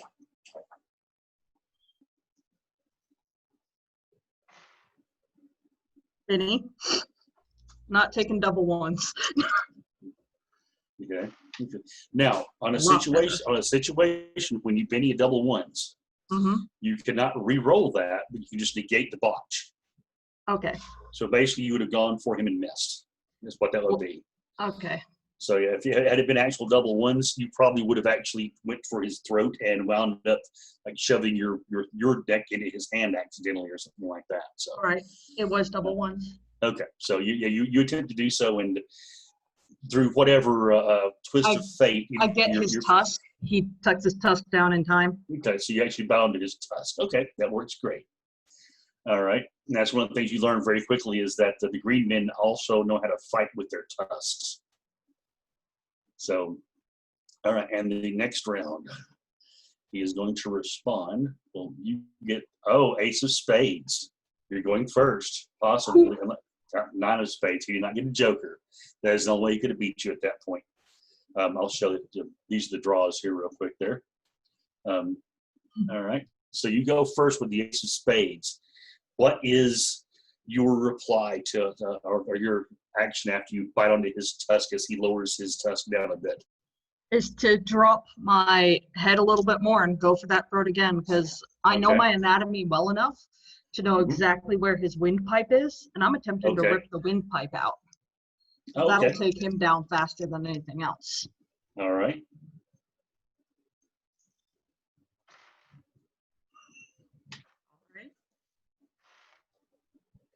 So that's 19 on this one, 12 on this one. 19. All right, you latch on to him, but of course, as I said, he's also a wild card, so he just shakes him because he spent a Benny day unshaken last time. You're able to actually get your teeth into his flesh, but you can't quite get through it, and it cuts his air off a bit. And he is sort of going for his throat as he spins his Benny to become unshaken, and he is going to attempt to throw you across the arena again, just to get you away from him. And that's fighting. He's going to spend another Benny to re-roll that roll. That's a little better. All right, with a 9. he's able to basically shove you as far as he can away from you. And you're going to fly for a total of, let's see how far you're going to go, 11 feet back, as he basically is reaching for his throat, where you've actually lacerated his throat. And the Green Martians are cheering at how vicious you're being. So, all right, and next round. Let's see here, share this thing pulled up, share the screen. All right, so there's the ace of spades gone. There's the nine of spades gone. All right, for Hawkins, we have a 3 of spades, not a lot lower than that. And for him, a 10 of spades. So he is going first this time. He lets out a loud battle roar and chases you across the sand as you're flying through the air. And as you land, he's going to try to basically jump up and just come down with his entire weight with all 4 hands and a huge hammer blow down on you. He comes down, and since your parry is 7, he rolled a 7 as well. So it's a power score, which means the defender always wins. He comes down upon you, and you're able to literally hold your hands up, and you catch his arms just above you, halting his progress. His eyes go wide at that. So it is your turn. From this position, I'm going to do a full-on rabbit kick in the balls to try to kick him off me. Okay, make your attack. By the way, is Fergal passing around betting stubs at this point? Well, Fergal's gone. We're not there right now. Oh, Yeah, they're on ship. Dang it. I wish we were, man. We are with you in spirit. Yeah, we could have made some bank. 14. All right, your feet come up, and you connected around his pelvis area, and you see his eyes go wide. Go ahead and roll me your strength, and then double what you roll. So, I mean, he is only shaking, but we're gonna find out how far he goes. 14. You literally kick him 14 feet into the air with that kick, and he goes flying up in the air, and he hits the ground gasping, trying to catch his breath as you knock the breath out of him. All right, I'm going to share this again. Back to the initiative here. I really hope I get initiative on this one. You have a Queen of Hearts, and he has 8 of clubs, so you do have initiative this time. He's on the ground gasping. He's on the ground gasping, yes. I'm going to attempt to rip out his throat. Just full on rip it out with my claws. All right, so you're going to leap on him and rip out his throat. Okay. All right, roll your attack. I don't have tusks, so I made claws. Okay. Ooh, not that I expected to explode. Always fun. Do I have any penalties on this? No, you're just going basically, well, at -2, because you're going for 20 the throat then. specifically. 20? All right, you, let's see, that is, because this is where it actually starts shooting, because there's 8 bennies left. His parry is 6, so 10, 14, 18. That is 3 raises. So you roll your strength plus 3d6 for damage. Alrighty. Let me roll that strength first. Yeah. All right. 11, 12, 13, 16 total. All right, your hands go down toward his throat and clench around his windpipe as his eyes go wide as he feels his air cut off. And you're literally standing on his chest at this point because of how big he is. His hands are scrambling at you, trying to pull you off. As you, with a mighty heave, pull back, and blue blood sprays across the sand around you and up into a fountain as your hands come up. And this fountain arcs up above your head as you rip his throat completely out, or his windpipe completely out of his throat. The blood comes down, spatters you, and there is a huge roar from the crowds around you. And you hear hawking all around you as they stomp. on the. There is an answering roar from me. Just Okay. rage, anger, bloodlust, just a scream of rage. You actually look up and you see, oddly enough, Bo Chan standing up, and you're pretty sure you see her chanting right along with everyone else. Of the ruling council you see there, though, there are a couple that don't seem to be quite as pleased. So you're sure you're going to have a bit of an issue there. As your men rush out to you, as you literally stand on the corpse, the torp hole lying beneath you, you do see a few bubbles of blood still pouring out of his body as he finally fully expires. And they gather around you, and one of them reaches down and grabs the harness and starts unbuckling it and pulls it off and throws it over your shoulders and buckles it to you as best they can. It obviously hangs off of you like a huge, almost like a tent. And then they hold you up above their heads. They're basically have you up on their shoulders so everyone can see. And as soon as they see that, the roars actually once again get loud again. And actually far off in the distance on both the Olga and the other ship, you think you may hear slightly on the wind the sound of cheering far off in the distance. Terry is standing on the roof of one of these ships, and that when that cheering comes to his ears, he'll just turn around, look at Beltan, and smile widely.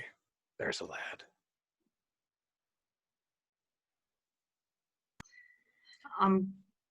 They may be cheering for me, but I'm gonna request they put me down and hold up a hand for silence. And look at the arena and say, this has been a battle fought today. It has been a very honorable one. Whole fought well. Gave me a challenge. He is to be buried with honor, as you would any noble warrior who lost his life in battle. Am I understood?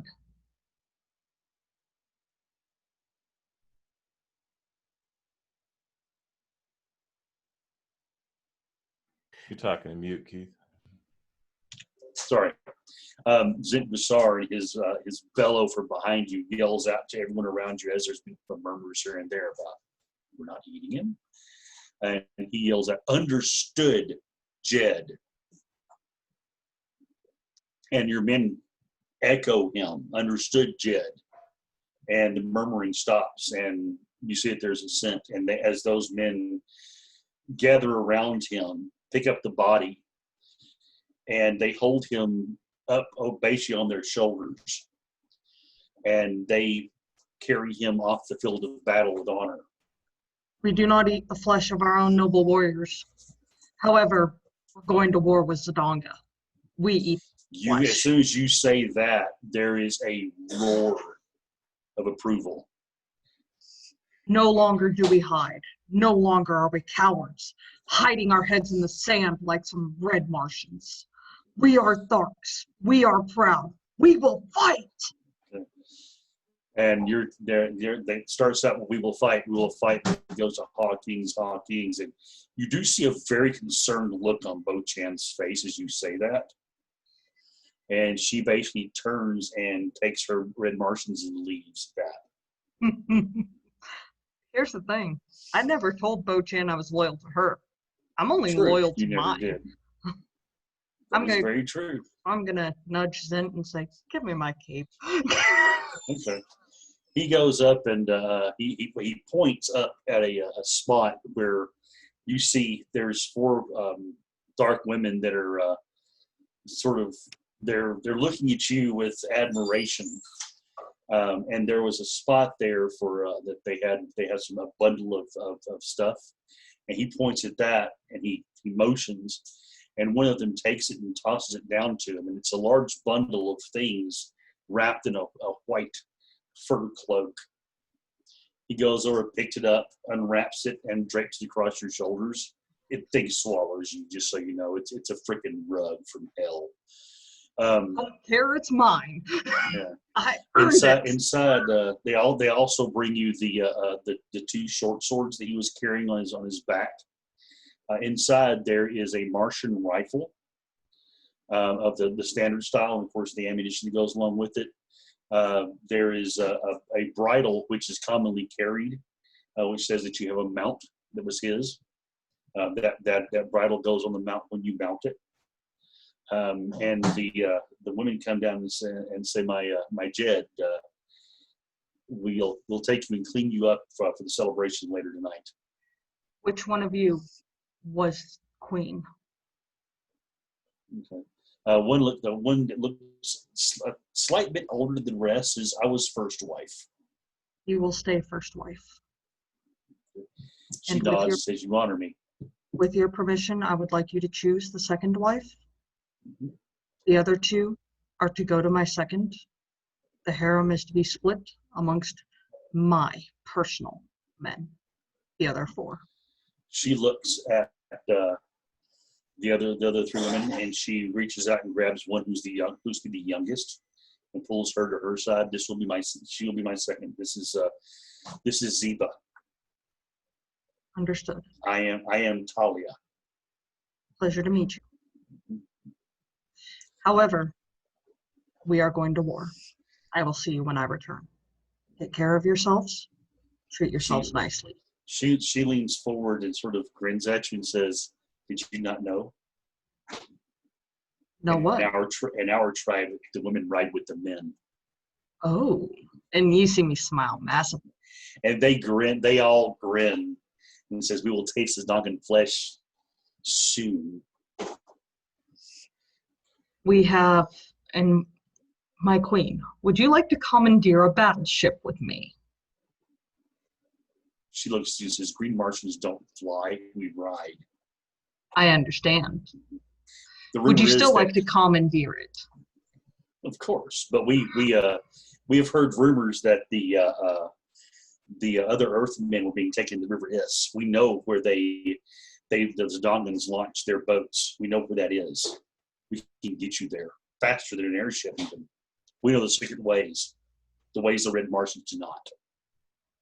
I trust you, my queen. And we ride at dawn. But tonight we drink. We drink and we celebrate. And they basically take you off, and they take you to the off to their enclave down in the lower city, and you are plied with the really strong Martian drink that the Green Martians brew, to the point that you are going to pass out tonight. So you're fed the best foods. All the other lesser Jeds come and pledge their loyalty to you and their men. And by the end, you're pretty sure, although you're fairly drunk at the same time, you notice that Bizarre is drinking, but not nearly as heavily as you. And he has a device in his hand it's odd to you in the fact that it looks like a ledger, but there's no paper. It's just some kind of a plate that as he touches parts of the plate, the glass or crystal or whatever it is changes. And it's as if he's keeping an account. And at the end, your bleary-eyed vision through the cloud of the alcohol, as he looks at you and grins, and just before you pass out, you think he says, well, Jed, you now command an army of 15,000. And you pass out.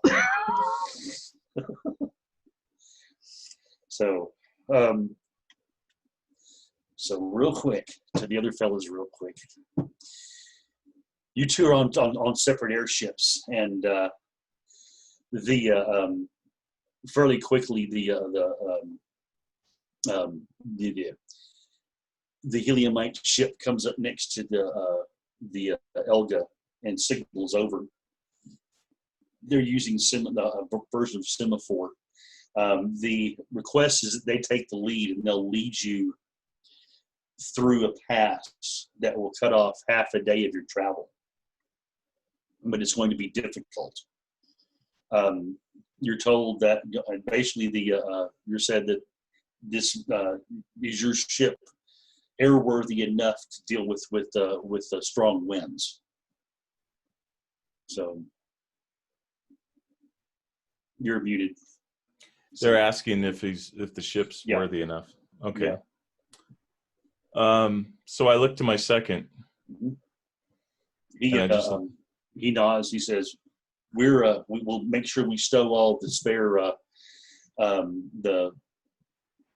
stow all of the tools, make sure those guns that aren't mounted are properly lashed down, and we should be just fine. Make it so. We'll do. And they signal back, yes, that they'll have, and said that they're stowing the equipment, and your crew basically begins going and lashing down these guns. They're already out; they just aren't quite mounted yet, and they're lashing them down to points on the deck with straps and multiple points of it and such, and stowing different gear, getting anything that's loose off the deck.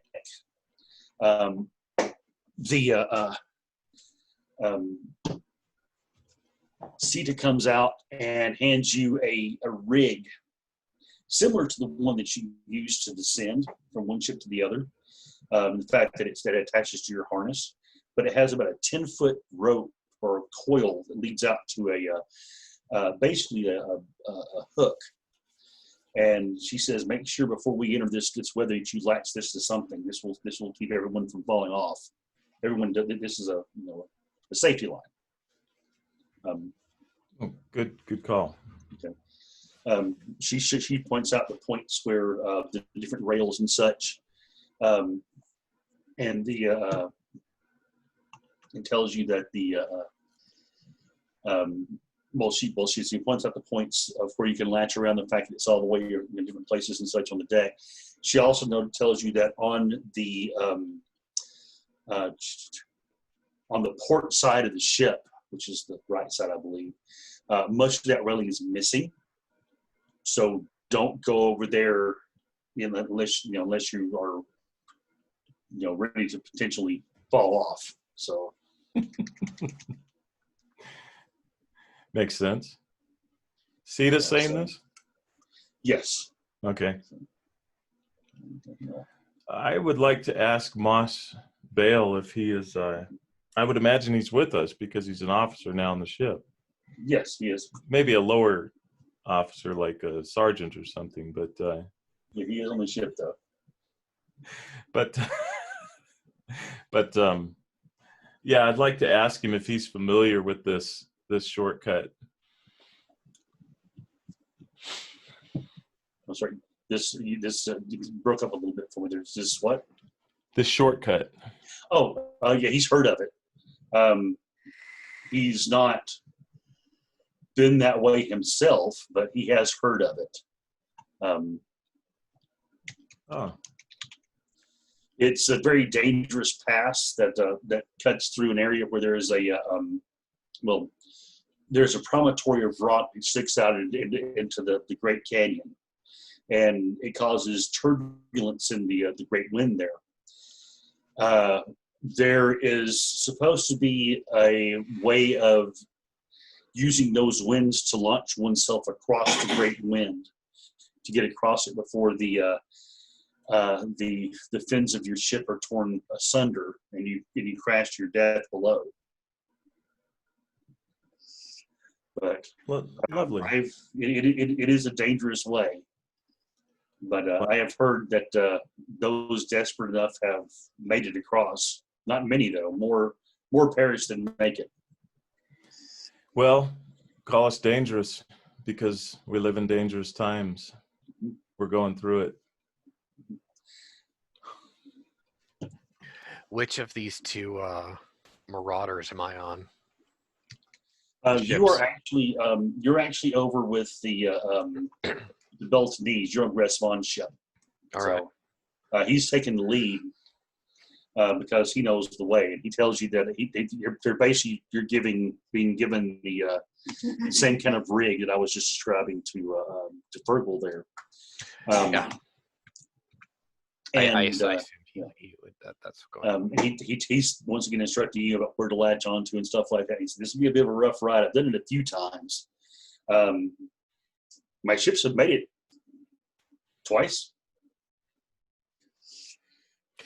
I'll kind of give him a kind of a wily smirk, and I say, "You're telling me that this is not a certain journey, Well, Captain?" nothing under the sun is certain. But I've made it more than once. I've made it more than I haven't.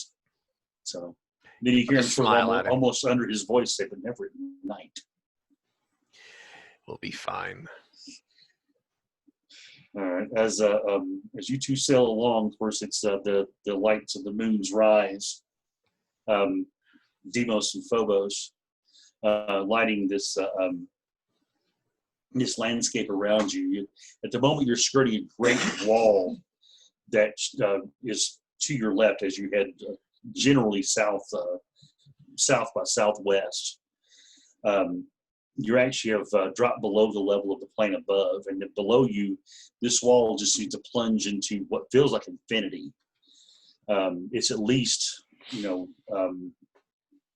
miles down to the rocky ground below, and you can see off to your right, out into this vast canyon, the dust out toward the middle being whipped up into huge cyclones of air and straight line gusts that just seem to be, well, almost unreal in the moonlight. But the dust dances in the air there.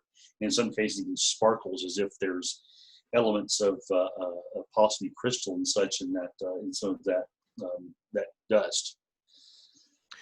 Captain, back in Jasum, I was stationed in a place called Arabia that had similar sands. Ah, yes. The tribesmen, these sailors, these mariners in a sea of sand, once said that there are sandstorms that can tear the flesh from your bones. What is it like here on Barsum? He points out to that central area of the canyon. He said, if you were out there, yes, the flesh would literally be eaten away as you see when you pour water over, and he talks about a food they have, which is similar to ice cream, basically, but it's not cold. Oh, yeah. But as you pour it over, away. it literally just melts away. He said, you'll be bones within moments. And moments after that, your bones themselves will be eroded away. And you'll become one with the winds of Barsum. Well, that is a beautiful and poetic way to be joined with such a beautiful place, but he kind of looks down at his newly acquired saber. I have a promise I need to keep. Understood, and I aim to aid you in keeping that. Before long, you see before you guys a sharp promontory coming out from this cliff out into it cuts out into this wind, and you see there the wind becomes very chaotic. You see the swirls that as they slam up against the rock tear to pieces, and great clouds of dust begin raining down, almost like rain upon your person. At that point, you notice that most of the soldiers or the sailors have cloths similar to what Hawthorne wears, and Friggle's also given one that you're told how to wrap it around your face. Oddly enough, of course, Hawthorne already knows how to do this since he's been with the in Egypt and such before, and they have their own style. I'm not sure if actually Friggle would know how to or not. But either way, you're showing a way to do it. You're also. Are you implying something like Irish or wear masks a lot? I'm no. playing. Not yet. It's only 1915. That's 1917. Actually, 1916 when that starts. And not all Irish. That's true. Just Fergal's lot. So you're once your face is covered, you're also given a pair of goggles to wear as well that protect your eyes. And it's not long before that rain of dust begins to be a bit irritating on the skin as the gusts coming erratically blow it against you and sort of almost have a bit of a sandblasted feeling. Let me see here. Gress Vaughn has a signal back to Fergal there, saying that follow our moves precisely. And your helmsman looks at you and says, I can do that. And actually, it's the helmsman you have currently is one of Gress Vaughn's former helmsmen. And he says he's done this a time or two himself. And as you approach this promontory, it seems like, at least this is from the lead ship, Terrence's, you seem like you're about to going to fly directly into it when Gress Vaughn gives the order and the helmsman pulls back upon the controls, and this ship, with the assistance of the wind blowing from below that you ran into, rises up at a very, very steep angle to the point where you feel your feet almost slipping on the deck, and you're very, very thankful that deck is that material that sort of grips your feet that I had mentioned before, so you don't slide backwards. But even though, go ahead and do me a check real quick. I want to see if you guys can actually hold your own there. Do me an agility test for me real quick. Go ahead and both of you do that. Because the Fergal ship literally follows right in the first ship's wake as it flies straight up. Terry grabs the railing he's standing next to for a 19 on the die. All right. You're able to keep your feet with no problem whatsoever. Does George have trouble? Because I'll reach out and grab his harness. You see George, he's not as agile as you, but he slips a bit and grabs, and with your assistance is able to hold his place. Attaboy. Okay. How about you, Fergal? I got a 15. My right, wild card dice exploded. There you go. You're able to actually hold your position as a proper captain, and you see your bosun look over, and he sort of nods in approval of your ability to stand on the fishing deck. Some of your other ones are a bit not quite as steady, but they're able to keep their feet, and you hear some groans from the guns that are lashed to your deck as they're straining against her straps. As you reach the top of this promontory, there's a moment where you feel almost like you're going to rise up off the deck as they level out.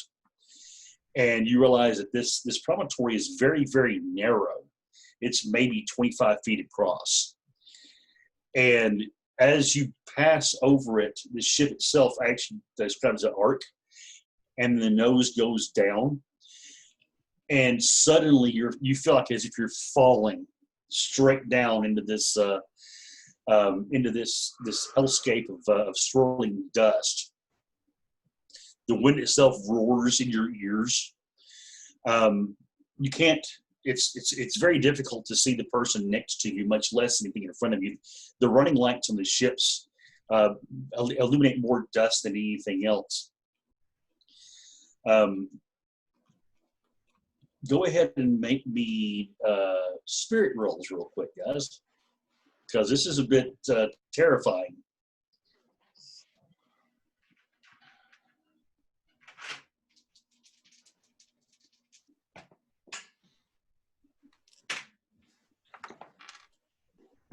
Oh, shit. Oh, my. That is a 17. All right. You're able to keep your cool. All this while, George will be standing next to me, hands on the rail, and Terry will actually mutter a few lines from an Arabic poem about jinn in the desert. He picked up from the Bedu. Okay. You see George sitting there, and you can see through the goggles his eyes are wide, and you're not sure if he's screaming or not because the only noise you actually hear is the roar of the wind. How about you, Fergal? How well did you do to hold yourself? I got an 8. Okay. So. It terrifies you as you plunge into this, but you're able to keep your cool because you did get a raise. And I got a mask on, so. Okay. And my facial features. So as you plunge, and we'll go with Fergal first, as you plunge into this this dusty scape, what is running through your mind? Soliloquy, basically, if you would, please. Right. Fergal is looking down this move and all of the swirling sand, and as he's taking a deep breath in, he can smell the musk of sand that is present, and for a second he remembers Gallipoli, and it causes him to even go further back to the boxing match in Egypt, and just the sand, it's just reminiscent, but the continual pounding of it, the concussive sounds of the wind and so on, kind of reminds him too of the big guns. And as he just looks out into the mist of like staticky air, so to speak, as the sand is flying through it, he's just, we'll see it through, Elga. We're going to see this through. I don't know what awaits us on the other side, but I feel good. And he's like, we've left a good mark. I hope it continues that way. And he kind of grips the deck and sort of looks over at the men and nods like, we got this. And tries to strike the imposing figure at the command deck or whatever. And then he realizes, well, in all this sand, they probably can't even see me, but I don't fucking care. He rides the moment. And he thinks, Captain Fergal McGuire, you fucking maroon. Thank you there. And on the lead ship there, Terrence Hawthorne, as you stare into this potential oblivion of swirling dust, what do we see in your mind there? Terry is staring stoically off into this swirling mass of sand, and he's wondering if it'll possibly turn into glass and razor blades any moment.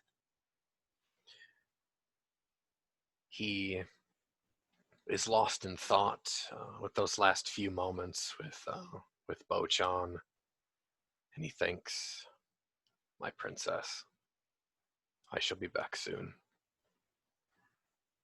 And he looks down at George, trying to gauge his understanding of the magnitude of the situation that we're committing, and he might be a little afraid, a little trepidation. He actually puts his hand on the boy's shoulder. He's overwhelmed with a sense of pride that he's taken over the past several weeks, near a month now, that he has spent with George, and he has developed into a fine young man and an excellent warrior. He thinks of his father, Reed John, and what those horrible Hun bastards in Zidanga did to him. He just mutters behind his sand mask, "Don't worry, mate. I'll get him for you." He looks down after a few moments at this remarkably beautiful saber that's hanging comfortably at his hip.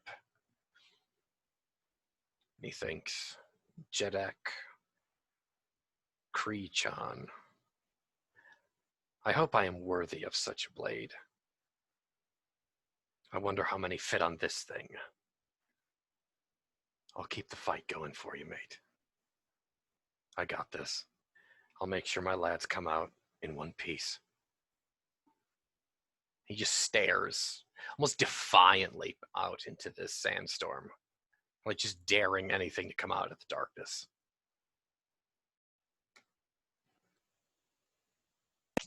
Excellent there. And far, far away as these two ships disappear into the swirl of sand, their fates unknown, we follow back the path they had taken back to Beltan, back to Baldric Hawkins, who's being carried by his men into their apartments and placed with reverence even upon his bed, so that he might sleep off the alcohol that he's been almost forced to imbibe this night. The maids in the apartment make sure that he is properly cleaned, as he is still covered in the blood of his victory, but they do not wish this to foul his sheets and such, and they take care to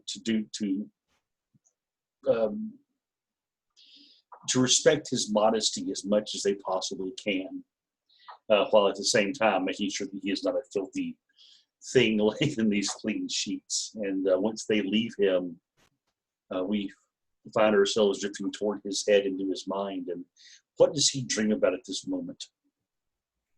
At this moment, you see Baldric dreaming of the future when the war is over. You see him dreaming of sitting in front of a city, wearing his cloak, but one size to fit him, watching Zint, now an old man, with his wives, and his children playing with their children.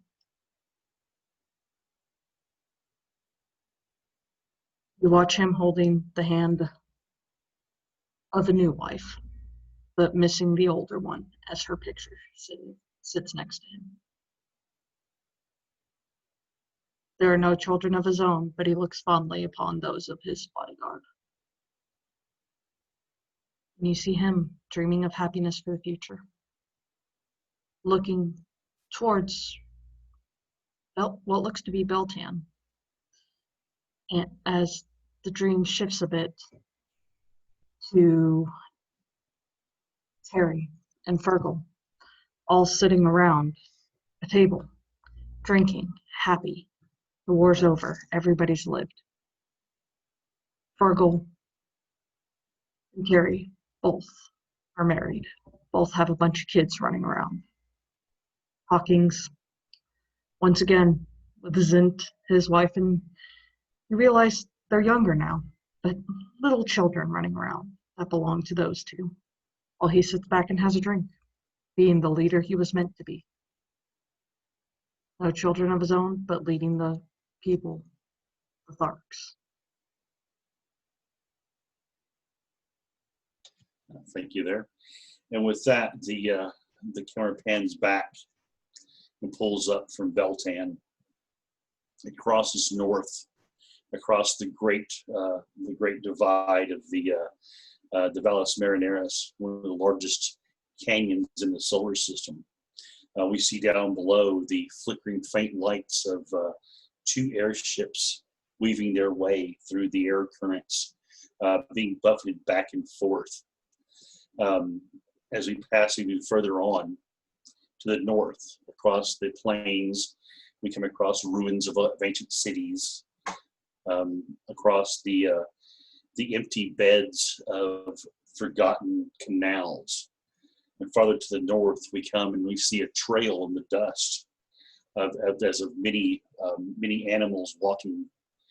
And we see a column of several pack beasts.